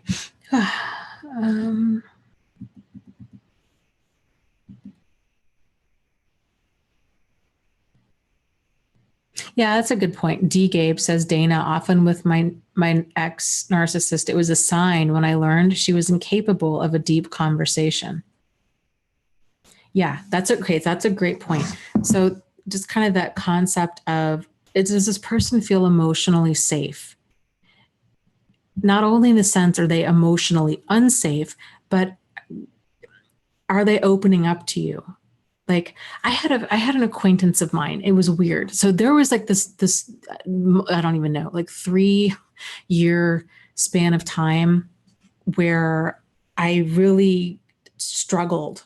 I was thinking about all this stuff. I was trying to figure out like who's safe, who's unsafe, who's a friend, who's like inner circle, acquaintance level. Like, I don't know. I just was all kinds of just turned around with things. And I had met this one gal through Meetup. She was nice enough, but it was, anyways, I was having these dinner parties at my house at the time, like, I don't know, like once a month or so. And I would always invite her and she would invite me to do stuff. And I couldn't put my finger on what it was about her that was a little bit off-putting. And I had another friend of mine who I invited everybody over for this dinner party. And this other friend of mine was like, you know what? If this one girl's going to be here, we'll call her Sasha. If Sasha's going to be there, she's like, I don't want to go. And I was like, really? Like, why? And she's like, she doesn't ever open up about herself. She deflects the conversation. She turns it around. She always wants to talk about you, or she just shuts everything down. She's like, I have known her in meetup groups for like 1.5 years now. She's like, I don't know anything about her. And she's like, that is just weird to me. And it just, like, I don't like it. And I'm like, oh my God, that's it. You're absolutely right. That's it. She does. She totally would shut every single conversation about her down. And so because of that, like there was no getting to know her. Like she had all these walls up. And I finally agreed. I'm like, you know what? There's a lot of things about her that are enjoyable, but I'm looking to make friends. Like I want to be able to know people. And I've spent enough time with this gal that like I need something, right? Like it was truly weird, like witness relocation program level weird. So yeah, if a person can't be vulnerable enough to be open, like that's how relationships are formed, through opening up slowly, like being vulnerable slowly, building trust slowly, these kinds of things. So yeah, that's very perceptive of you.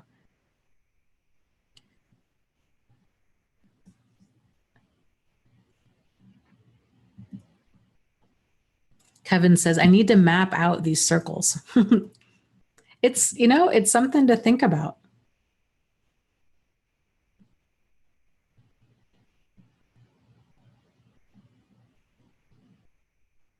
Mike says, let me see if this is the beginning of what he's talking about. He says, okay, so even though this girl has been acting unfair for a month, I ask her questions and she doesn't respond like a narcissist. She doesn't dream of riches. She doesn't talk about herself, but she always makes false promises, posts strange stories, is a bit manipulative, finds a way to avoid me, always says she's busy, but she's in school. She says she truly loves me. Everyone's telling me to avoid her. Well, yeah, I mean, narcissist, like, let's take out the word narcissist for a second, because people tend to think in kind of very black or white terms, like either they're a narcissist and it's a problem, or they're not a narcissist and it's somehow workable. If she's got behavior that's a problem, then it's a problem. And if somebody is, so that's great that she's not dreaming of riches and talking all about herself, like that's great. But if she's being manipulative at all, that's a problem. And it's something that needs to be addressed. Like when manipulation is present, there is no healthy relationship present. So trying to get better at like accommodating manipulative behavior isn't going to make it go away. It's going to make it worse because it's allowing it to continue. So if she makes false promises, if she posts strange stories that you feel like are a lie, if she's avoiding you, that doesn't sound like the actions of somebody that truly loves you. And if she's saying that she truly loves you, if her actions and words don't line up, like there's something off there. I would distance yourself from that. It sounds to me at a minimum that you're not dealing with a person who is being at a minimum honest with themselves and honest with you. So they're not kind of walking in their authenticity, like they're not being sincere for whatever reason. And the sincerity and honesty have to be present in order for any relationship to be present. Like there has to be that foundation of that there. And it sounds like that's not there. Yeah, James says, Mike, think of it this way. If you need to ask, you have your answer already. Yep, I would agree.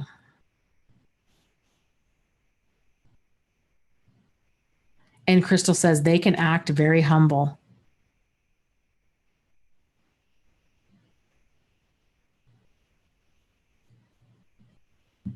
Yes, they can. Wait, hold on. Somebody, what is going on? New Life says, wow, Dana, did you see that warning? No, I didn't. What did I just miss?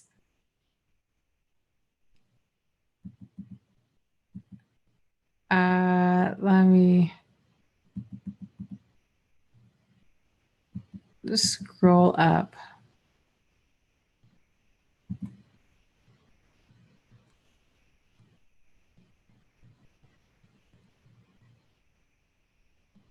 Oh, it's spam. Okay.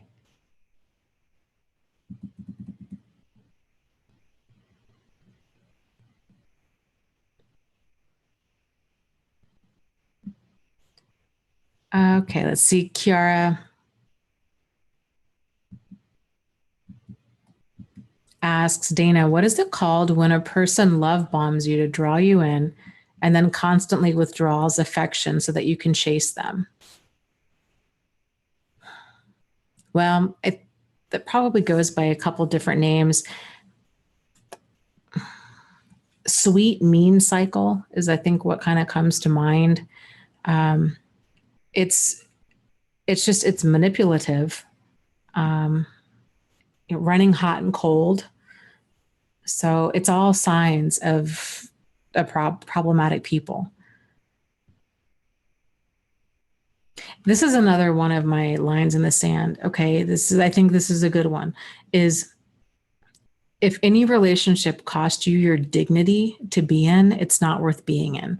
If you have to chase after somebody, begging them for loyalty, for honesty, for closure, for attention, affection, if you're apologizing for things just to get them to talk to you again, that's a problem. Like that's all sacrificing your dignity.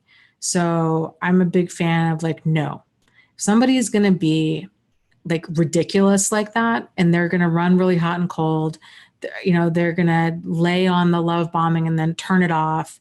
If they expect me to chase them, like if they if they cheat, if they lie, if they do anything like that, like I'm not going to go running to them to get closure or to get answers. Like I'm just going to be done. So I think it's important if we realize I've been sacrificing my dignity to keep this friendship or this relationship going, then it's time to pick your dignity up off the floor and just walk away. Like you don't need to cause a scene. You don't need to set them straight. They know that they're a dirtbag. Like you don't need to, go out with this like setting them straight kind of, soliloquy kind of a thing. Like they know and they don't care. So there's no point in you trying to get them to care or to realize like how much they've hurt you or what they've done. Like they know they don't care.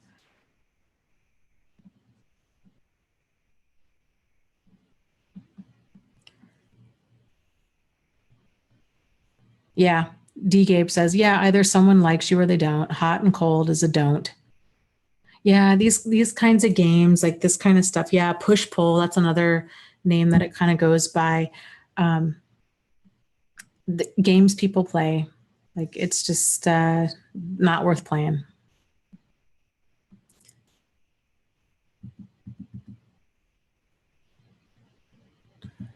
Okay, let's see here. Yeah, Jeffrey says, never beg someone to love you. Yep. Yeah, Ria says it's exhausting. You shouldn't have to fight for love and respect. Yeah, and that's the thing too. The more you fight for it, because with narcissists and sociopaths and psychopaths, the more they realize that they have us hooked, especially the sadistic ones, the more they enjoy it. So there's a saying out there, violence is only enjoyable if there's suffering. Without suffering, it's a hollow act. And this is especially the case with narcissists and sociopaths and psychopaths. So if you don't give them the pleasure of letting them know that you're suffering, they can't stand that. So it's hard. I mean, like, normal people like don't even begin, like normal people want to approach things like this in a normal way, right? Like you want to be solutions oriented. You want to figure out what the problem is. You want to improve communication. Like you want to make things work because everything seems so amazing when things are good. But then when things are bad, they're crazy bad. Like things get way off the track. And the next thing you know, you're all tangled up in the bushes and you're like, what the, like, I don't get it. Like, what happened and how can I get things back on track? And normal people would never think, like, there's just people in this world that don't want a relationship. They have a relationship with chaos and they are their own worst enemy and they don't even realize it. But it's their way of making themselves feel smug and superior. Their life is just a never ending series of games to make themselves feel okay. So like there is no relationship. That's another difference. Like there's, like we were talking about before, like there's two different types of locus of control. There's an internal locus of control and then there's an external locus of control. There's also two different like reality mindsets. There's the domination driven mindset, which is the mindset of a narcissist or a sociopath or a psychopath. And then there's the team oriented mindset, which is of a more like normal or healthy person. Trying to have a relationship with somebody that's not team oriented is impossible. So and for a person to be team oriented, they have to have that open, honest, sincere, solutions oriented communication. Nothing else will work. If a person's domination driven, you'll experience the exact opposite form of communication. So instead of open communication, it's going to be closed communication. Instead of honest communication, it's dishonest communication. It's manipulative and it's lies. Open, honest, sincere. Instead of sincere communication, it's insincere communication. So again, manipulation, blame shifting, lies, diverting, blocking, withholding, like stonewalling, silent treatment. You're just not getting anywhere. Sincere, solutions oriented. Instead of being solutions oriented, they're self oriented. They're not seeking a solution.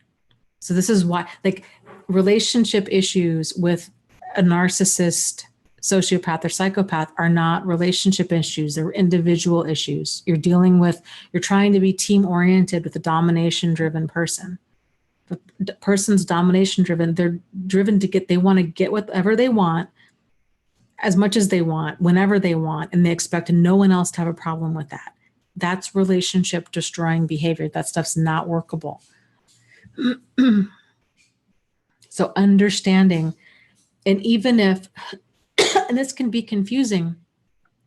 Let's say, for example, it can be confusing when you first start to see this behavior surface. So let's say you've been dating a person, and honestly, like with most pathological personalities, this stuff tends to surface within the first month in some way, shape, or form. It's whether or not we see it for what it is or not. But things might go great for 10 days and then boom, all of a sudden things go off the rails. You disagree with them, you question them, you challenge them, you don't act in a way that they think you should act, basically. Something happens, all of a sudden things go off the rails. Like, how they handle that, like how do they handle conflict? How do they handle these kinds of things? You can tell a lot. I mean, with narcissists, sociopaths, and psychopaths, like they just shut down communication. It's withholding, it's silent treatment, it's blaming, it's raging, it's running hot and cold. It's everything but open, honest, sincere, solutions-oriented communication. Or actually, let me take that back. If they are squirrely, but then they come to you and then I think this is more rare than anything, but it is possible for them to just keep pretending like they want to make things work and that it was a misunderstanding and this, that, and the other. This is when you deal with that kind of a level, like a really advanced, like self-aware level of like narcissist, sociopath, or psychopath. You've really got to downshift and tune into how you feel. If you feel like you're being toyed with, if you feel like this is a game, if you feel like they're evil or there's something dark about them or that this is not good, if you're losing sleep, if you're rehashing conversations, if you're having nightmares, these are all signs that this is not an emotionally safe person.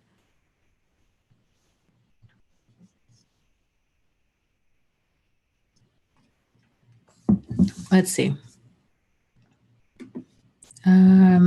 Mike, let me scroll up and see what you were saying here.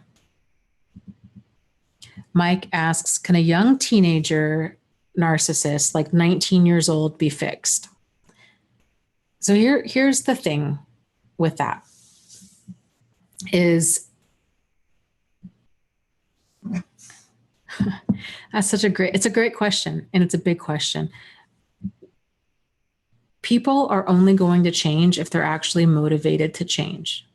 So if this is the challenge with narcissists and sociopaths and psychopaths, is they oftentimes don't experience any pain from their behavior. They always think that they're right.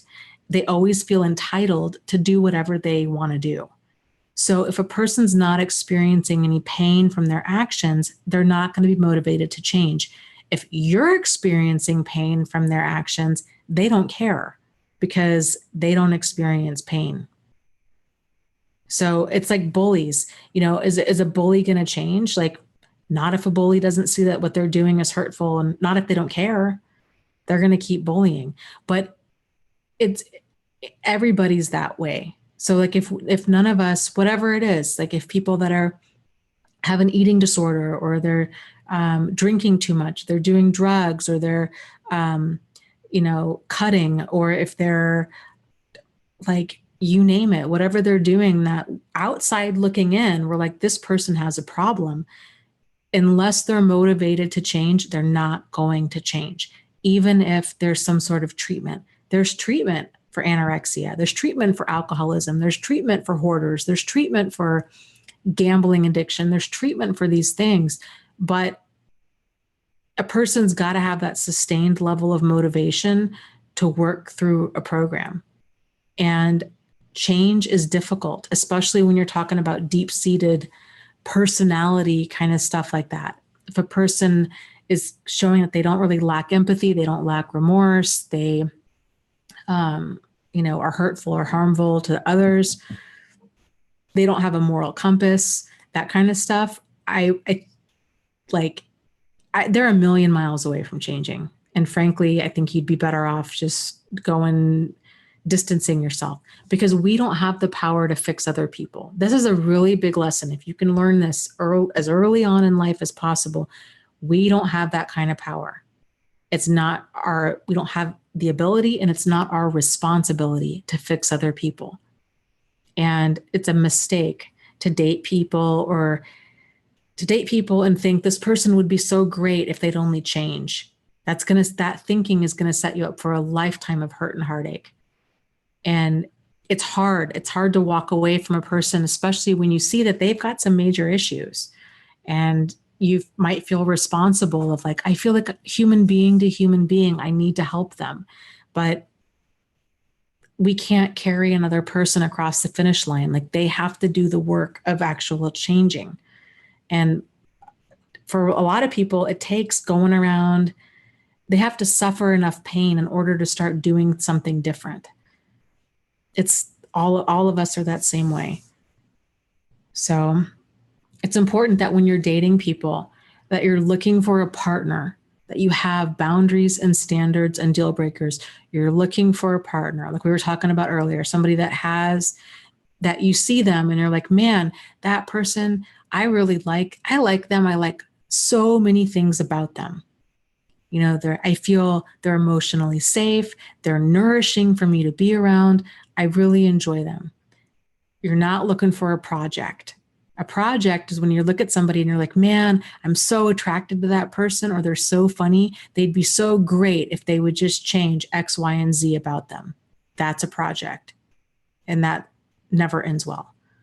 So, and it's hard when we're driven by our emotions. If you're really attracted to somebody, if you're emotionally invested in somebody, you really want it to work out.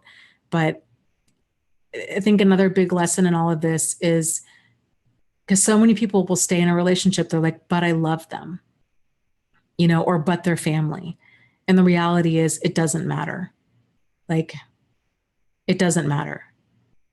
Don't let that drive your decisions. Like, you need to have people in your inner circle that are there based on their behavior, not based on DNA or based on because you love them. Like, that's not a valid reason to have somebody in your life, especially if you love them, but they're destroying you. Like, that's a problem.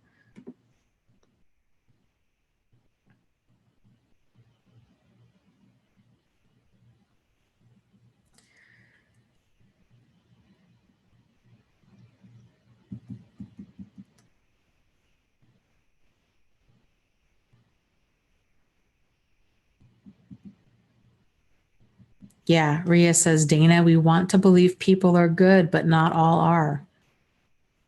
Yeah, it's true. That's such a big um, awareness factor, is just this realization of everybody. It's not even just like an us against them kind of thing. It's every single person has their own moral compass. They have their own values. They have their own coping strategies. They have their own ways of perceiving the world. Like, they are their own people. And there's a term, I'm not sure who coined it, but I think it's brilliant. And it's the concept of reverse projection. So projection is something that we all do. It's something that people do when we have uncomfortable thoughts or feelings. It's a weird psychological thing that our brain does.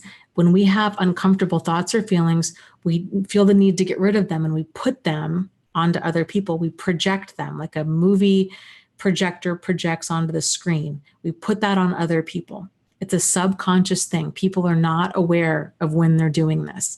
It's because it's subconscious, it's a lot easier to see when other people are doing it. So narcissists and manipulative people in general, narcissists, sociopaths, psychopaths, will do so. Some of the ways that you can see when they do it is they'll start accusing you of cheating or stealing or lying. If somebody starts accusing you of stuff that you're not doing, like out of the blue, odds are they're doing it, but they can't handle mentally, psychologically that they're doing it. So they're putting it onto you. And there is no talking sense into a person like this, because you're dealing with like subconscious, like they're just not there. It's like in The Shining. You remember that little boy in The Shining, Danny? And he would move his finger and he's like, Danny's not here, Mrs. Torrance. Like, that's what you're dealing with. When a person's projecting, like, Danny's not here, Mrs. Torrance. Like, Danny's not there. Like, you're not dealing with a person that's grounded in the present moment. You're dealing with a person who can't handle their own behavior. And with a lot of people, when they project, they will accuse you of doing something. This was where it gets really crazy. They'll accuse you of doing something that they're actually doing, and then they'll punish you for it. So they'll accuse you of cheating, you deny it, they start becoming more and more obsessive and paranoid that you're cheating, convinced that you're cheating. And then if you come home late, if you wear a different shade of lipstick, in their mind, they twist it into you're cheating, and then they go on the attack, verbally, physically, you name it. Like, there is no reasoning with a person like that. They're not in reality.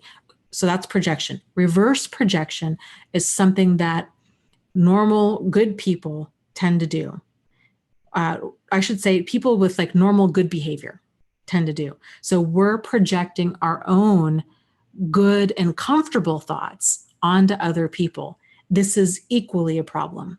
So we're assuming the best in other people when they've shown that that's not what they're up to. So we're thinking, oh, they're so good and honest and kind, just like projection, right? You're lying, you're cheating, you're stealing. Good reverse projection is you're honest, you're sincere, you're loyal. We're projecting our own moral compass onto other people that don't deserve it. That's a freaking problem because we're not seeing behavior clearly. And if we can't see behavior clearly, then we're not responding to it appropriately. So yeah, that's eye-opening to realize. And our brain, and the challenge with that too is the human brain is always, it's a meaning-making machine, and it's always looking for pattern recognition. And it does stuff without any of us even aware of it. And so a common way, there's just so many things. Common ways that your brain will do this, to just be on the lookout for, is there's a saying out there that we like people that are like us. And the reason being is because it's kind of a shortcut way for our brain to think that we're like, these are safe people. If we know we're safe, if other people are like us in some way, shape, or form, our brain links up that they're safe too. So for example, if you're Christian, and this is a big one, a lot of people, religion flies under the radar. If they meet another person online, especially through, let's say they're Catholic, and they're like, I'm on Catholic Singles, and they meet another person claiming to be Catholic, there's that instant level of unearned trust, thinking, well, I can trust them, they're Catholic, so we must share the same morals and values, right? Like, not necessarily. They might not even be Catholic. They might not even be a real person. Like, they can be a scammer. So, like, the manipulative people of the world know a lot of these tips and tricks. They slide under our radar, and they create this sense of connection and closeness that hasn't been appropriately earned. So some other ways that people might feel that false sense of security. Somebody else, they have the same hobbies. They have the same type of clothing style. They like the same type of music. These are all different ways that we kind of build rapport with other people, but it can also, the unintended consequences, it lowers your guard. So it's important to realize that every single person is different. You can have 10 different Catholics in the room, and they all will have a very different moral compass and value system and hobbies and likes and dislikes and what have you. So it's important that we take people on an individual basis and go slow, and don't think, just because we have certain things in common that they're like us and that they can be somehow trusted. Oh, well, thank you, Cynthia, for the live stream donation. She says, I love your book, Start Here, for feeling understood and supported. I highly recommend it.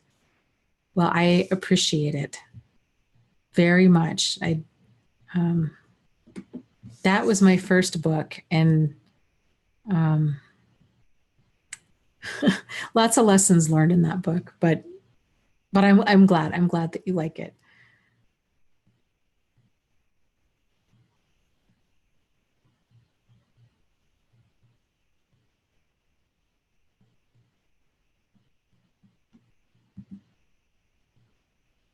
JJ says, I used to say no one is the bad one in a bad relationship.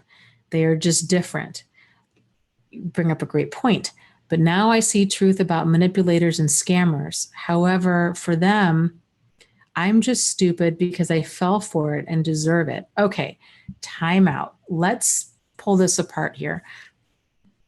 What you're saying is so common. I used to think the exact same thing. Like, no. Some people, there's no such thing as just one bad person. Both people play some sort of part in a relationship, right? And that, like, uh,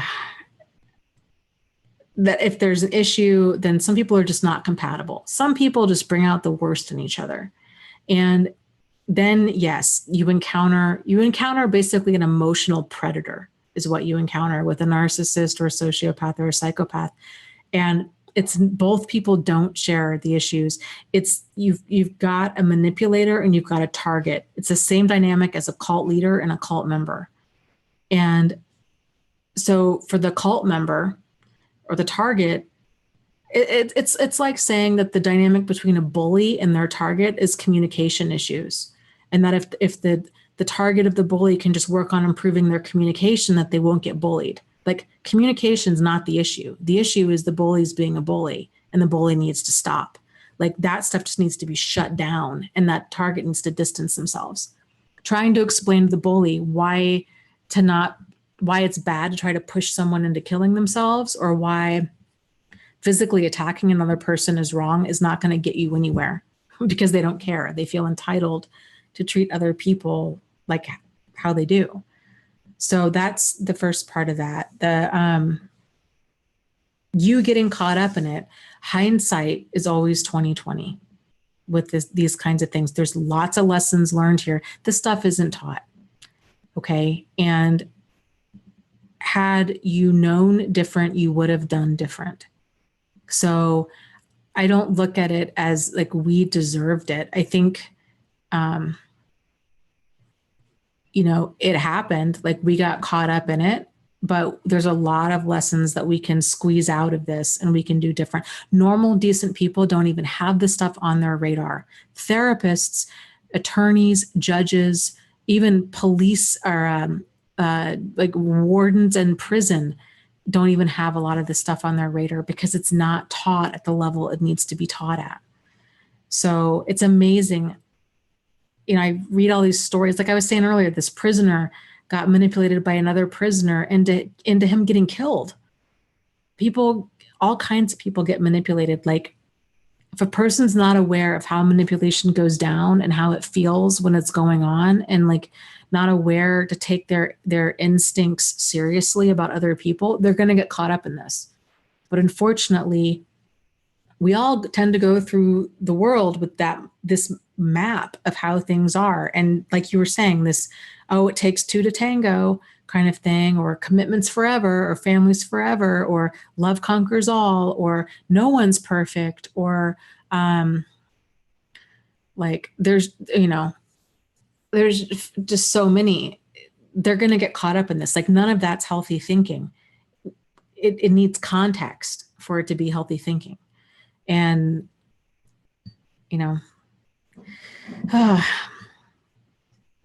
yes, and that's a good point. Life Alchemist says police can be narcissists too, as well as lawyers, doctors, even psychiatrists, judges, and all kinds of other professions. Oh, absolutely. Yeah, absolutely. That's the thing. Like, I think everybody struggles with this because it's hard. I think normal, decent people, they get into these relationships, they're shocked by what happened, and then they struggle with understanding how to trust people, but they're still thinking, and again, I think this is normal, it's understandable. Like, it feels like a hit and run accident. Like, oh my goodness, I was in this abusive relationship, I was the target of this, and they get out and they think, well, okay, I guess, only 4% of the world is like sociopathic. So, I guess I don't have to really have this on my radar. It was a fluke thing. It was a hit and run. It'll never happen again. And then they're shocked when they get tangled up with another one. And then they really don't know who to trust. So and there's certain environments where people really lower their guard. Support groups is one, like 12-step meetings is another one. Therapy is one. And like there's manipulators out there. And if somebody feels off, if it just doesn't feel like a good situation, it's probably because it's off. And it's important that we just go slow and realize that there is no shortcut to that. Like, you just don't know. I mean, yeah, there's therapists out there that are totally inappropriate and creepers and manipulative. And if you're getting a bad vibe from your therapist, it's time to find a different therapist. Like, rapport is a big part of it, of getting healing. So it might not just be like you and you're hypervigilant. Like, it could just be that your doctor or this attorney or therapist or whoever is in your life is manipulative and is a creeper. So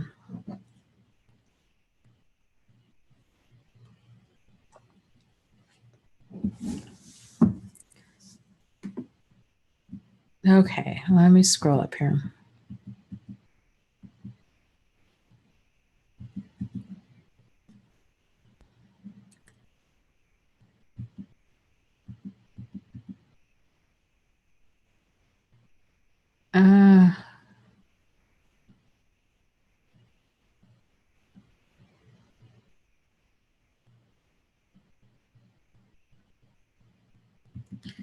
I'm scrolling.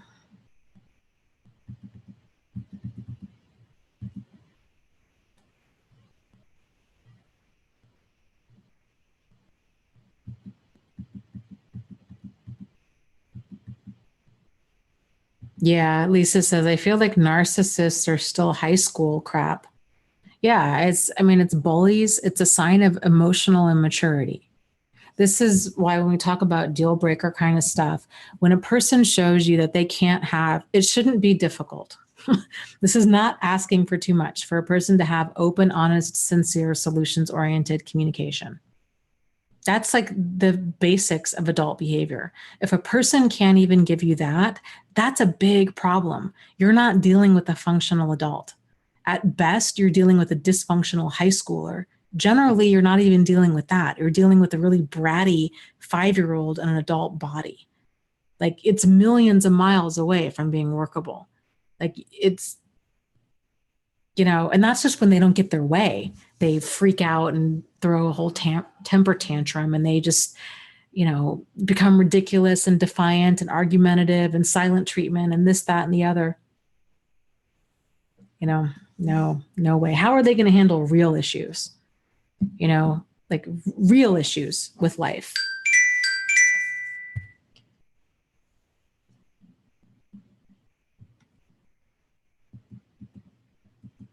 Okay. Yeah, Bonnie says that it takes two to tango excuse. It's emotional predators. Yeah. People just don't get it. They don't get it. I didn't get it until I went through it. Like, even for me, learning about, I worked as a domestic violence advocate for a while, like understanding about abuse. I mean, it didn't matter. Like, understanding it and living it are two very different things. Like, a person really has to be on the receiving end of this to just fully understand, I think.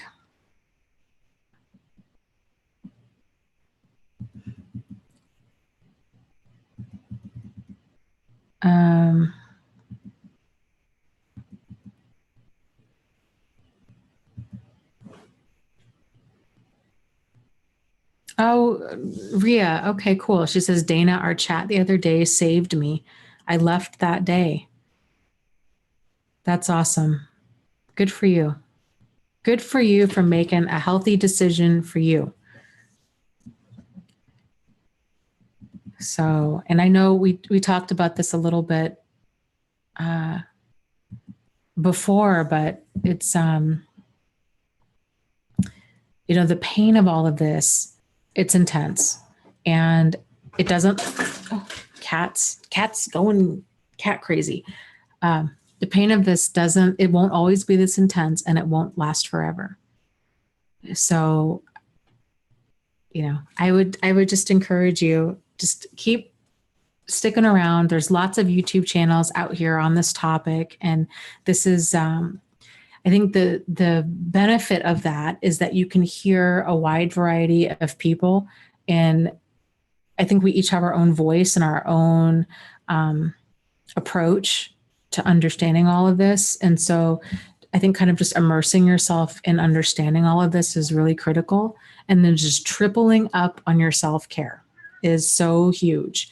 So I view it, I guess, treating yourself as though you have the emotional flu. If you had the physical flu, you would be okay with just getting some downtime and being extra good to yourself, and curling up and watching a movie and eating tomato soup and just kind of nursing yourself back to health. And these kinds of relationships are much worse than the physical flu. So it's okay. It's okay to kind of hunker down. It's okay, and it's healthy to hunker down and just nourish and nurture yourself during this time. Oh, thank you, Martha, for the live stream donation. She says, your talks are helping me so much. Thank you, Dana. Well, thank you. And I'm glad. I'm really glad to hear that. That's awesome.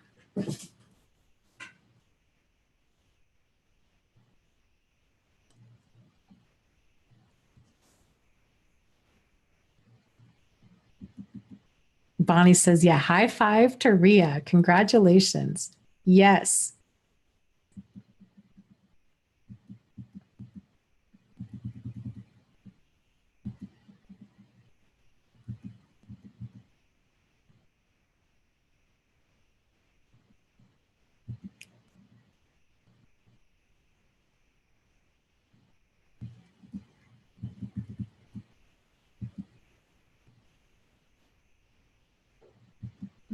Let's see. I'm catching some time zone questions. I'm Eastern Standard Time.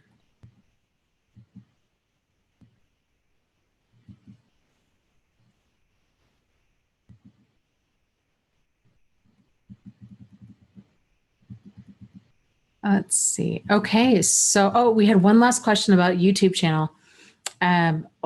I'll address that real quick, and then we'll wind down and do our guided meditation thing, and then we will call it a night. And then just as a reminder, I'm actually not going to be able to do a live stream next week because I'm taking a little mini vacation. So I'm leaving Tuesday after the live stream with Angie, and then I'll be back. When am I coming back? Friday, I believe. So I think we'll just pick up next Wednesday. So what was I going to say? Oh, YouTube channel. And where there was a gal, and I forget because I was going to mention it and I just totally spaced, had started a YouTube channel on like emotional health stuff. If you are still here, please re-mention your channel because I don't remember where in the chat this was.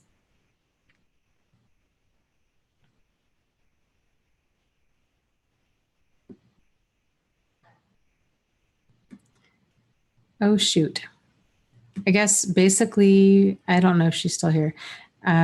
Basically, with the YouTube channel, I would just encourage you to be very careful and cautious about the information, the personal information you put online.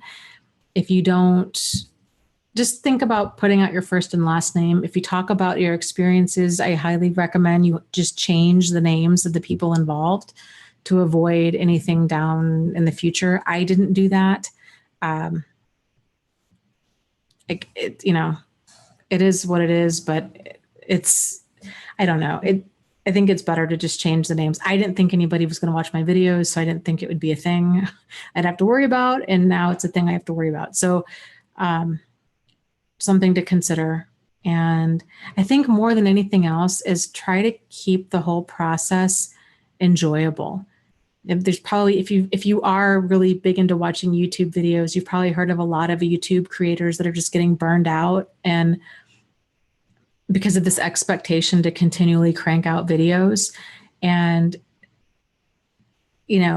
if you can create videos, because this is something that's fun, it's like a creative outlet, it's a way of connecting, it's a way of sharing, like try to keep that mindset. A lot of people that get into YouTube, if they're thinking that they're going to make a bunch of money or, yeah, I guess that mindset's going to burn a person out because, like, I just don't do anything for the money. Like if the money happens to follow, then that's fantastic. But if it doesn't, then if that's the only metric like you're gauging for success, then it's a really long, hard road. And YouTube, to actually like become a YouTuber, I don't, just FYI, like I don't make that much money from this channel. And that's okay. Like that's not the purpose of this channel. Like I think have other reasons, I guess is what I'm saying, for do this because you love it. The YouTubers that do make a lot of money from their channel have been doing this for probably 5 or more years, and they are very consistent. They put out probably 5 videos a day. Like, they really have a production schedule. So I guess safety and then motivation is what's going to sustain you with all of this. Thank you, Sable, for the live stream donation. And Missouri Cowboy, I appreciate it. I bought a sweet potato the other day, Missouri Cowboy, and I thought of you. They had multiple sweet potatoes at the store, and I was very overwhelmed by the selection. And I thought, you know what? If Mark was here, like, he would be able to school me on the differences between the sweet potatoes.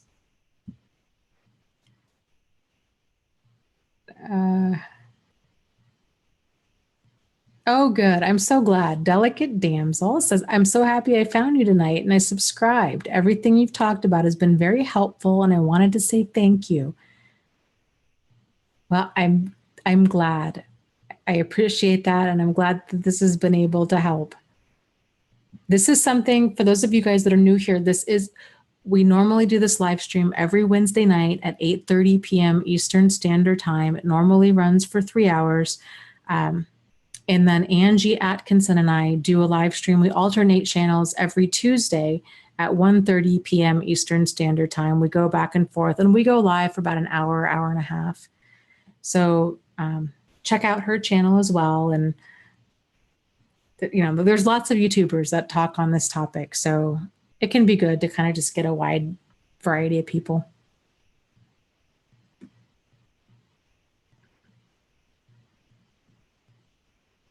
Rhea says with her ex, he says, he has implanted that I couldn't do better than him.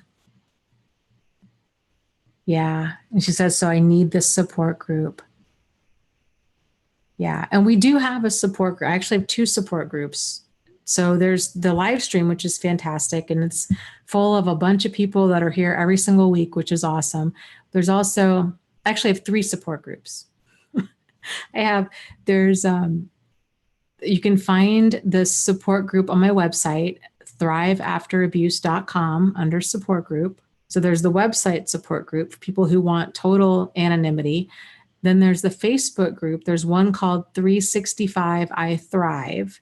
And that group is focused on like boundaries, standards, deal breakers. It's focused on us, understanding us, moving us towards thriving.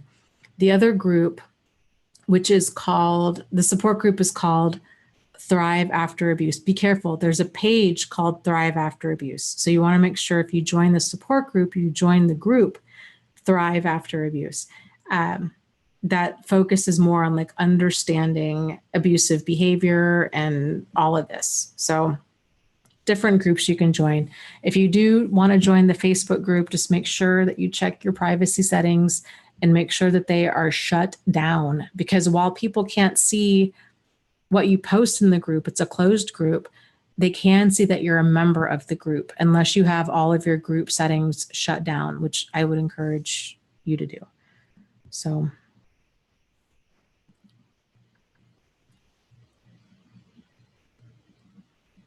okay. Ria says, are there chats? Well,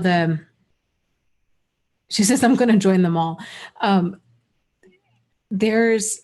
So people just post stuff. It's like any other Facebook group. Like people will post things and then others will comment. The Facebook group is both, well, the Thrive After Abuse Facebook group is really, really active. The website group is kind of picking up steam, but people are funny. Some people like website groups, some people like Facebook groups. So I am in probably I am in the Facebook group significantly more just because it's so much busier. And I need to spend more time on my website group, but there's awesome moderators in both groups. Maddie, real quick, asks, Dana, any recommendations for healing from codependency on YouTube?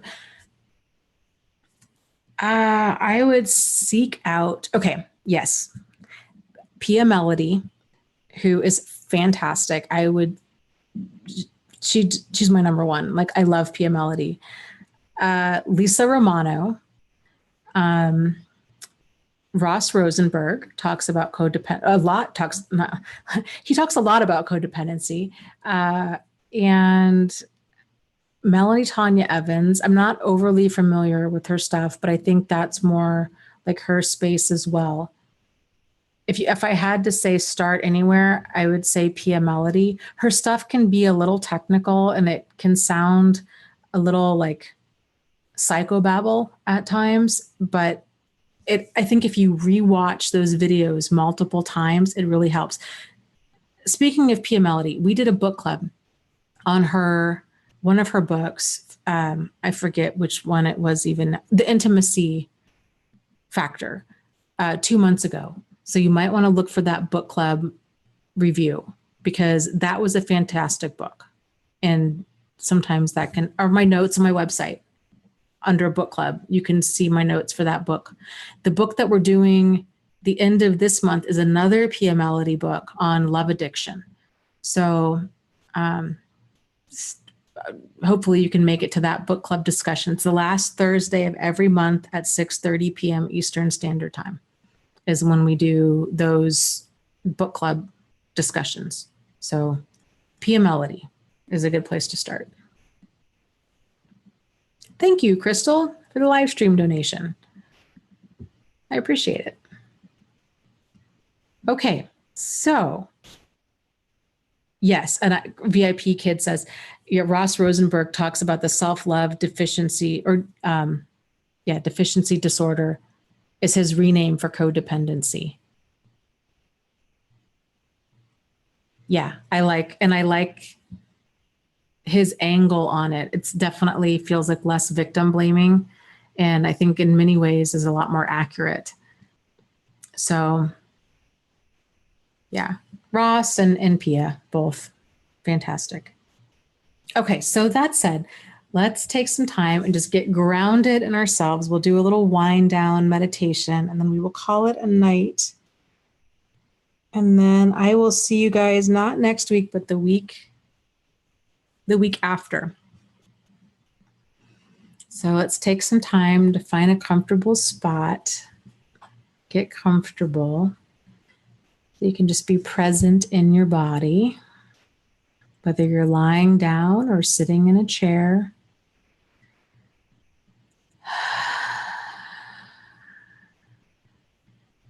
Taking some breaths in through your nose and out through your mouth.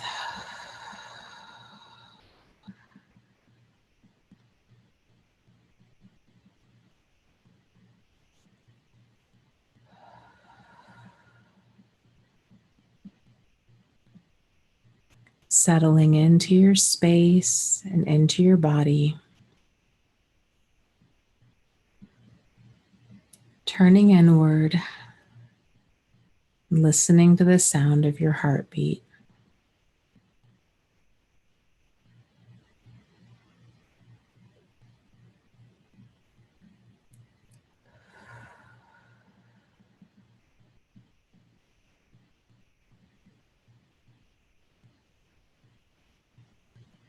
You are here in this moment. This is your time. It's your time to just settle in and release as much of the anxiety about the future as you can, and release any pain or resentment about the past. Just be fully present in this moment.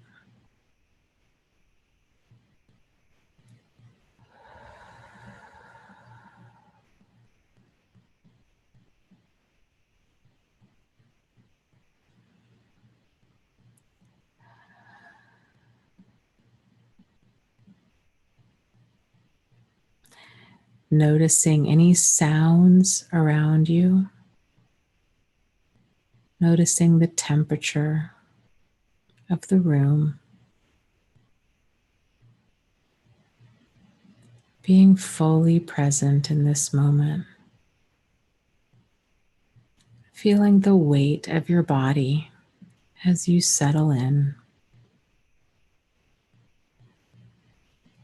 Now bringing your awareness to the top of your forehead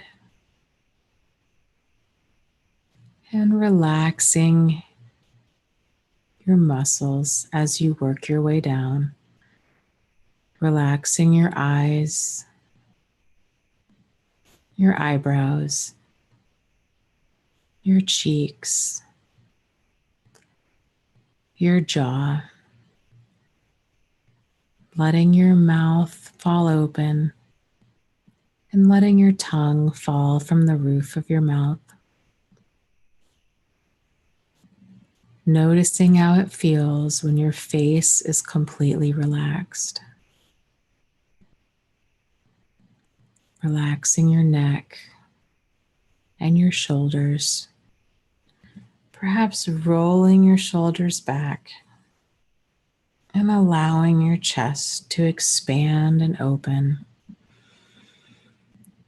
Realizing that in this moment, you are safe and you are here.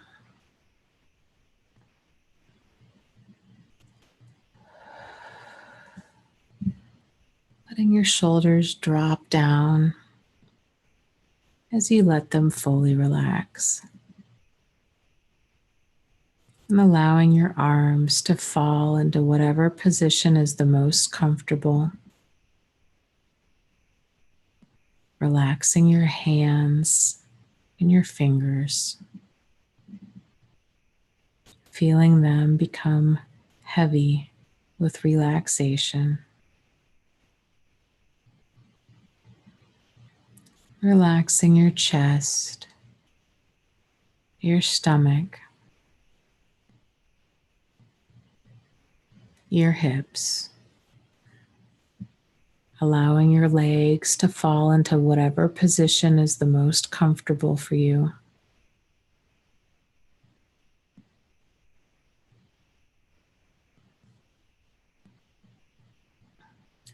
Relaxing your legs, your calves, and your feet.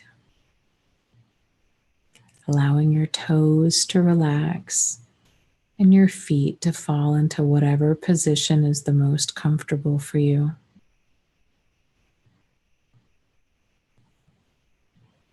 And feeling the heaviness of your body as relaxation takes over.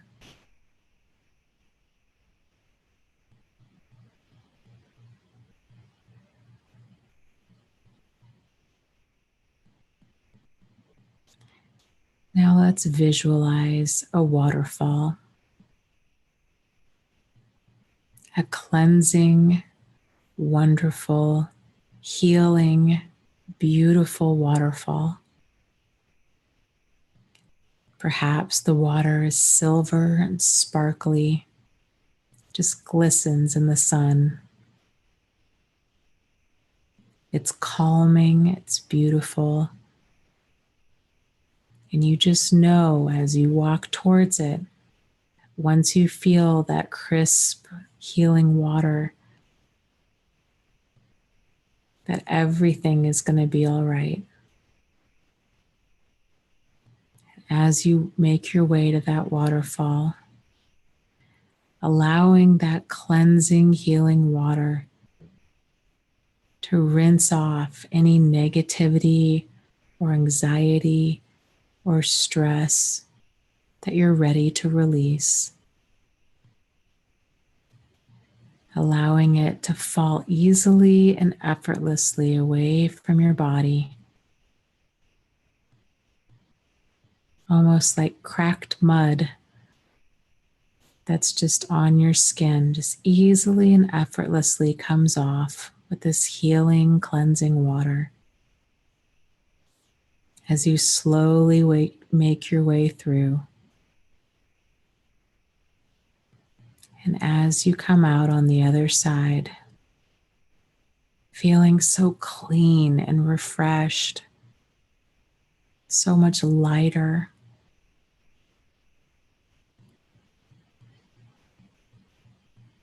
feeling more whole, like a new person. Now that you are able to shed off all of the uncomfortable and unwanted things that you were ready to shed.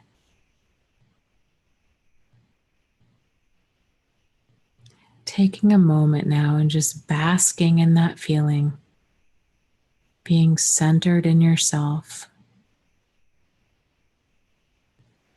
realizing just how far you've come, and so proud of yourself. You've done a lot of things right. There is a lot of things that are right about you. You are worthy of dignity and respect.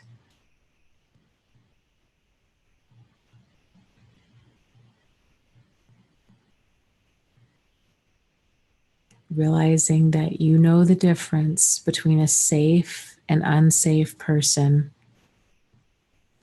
You've come a long way. You are doing such a great job of getting back into alignment with your authentic self, with your wants and your needs and your feelings.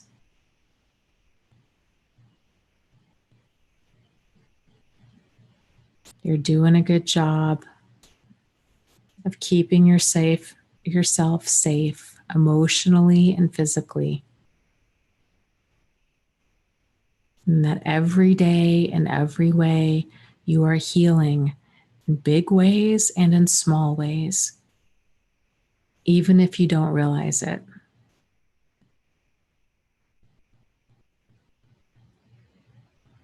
Let's take a moment just to give yourself a big energetic hug, just acknowledging how much you've gone through and that you've done such a good job showing compassion for yourself. You did the best you could with what you knew at the time. And now you are so much wiser and so much more aligned with yourself and so much more empowered.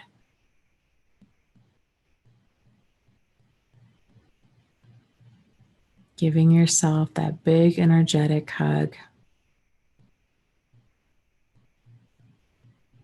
Realizing that you are moving into this next chapter in your life. And that is exciting and it's empowering.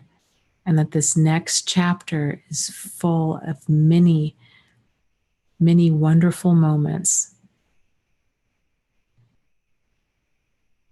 And when you're ready, go ahead and open your eyes and come on back.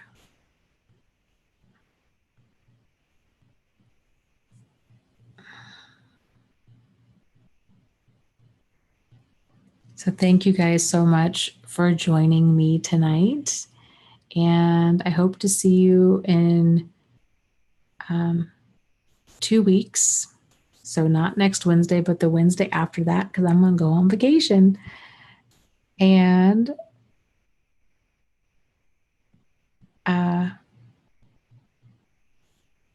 so you guys take care. Just lots of love to you. You are not alone. You are not crazy. And you really can move forward and heal from this. So take care. Talk to you soon. Bye.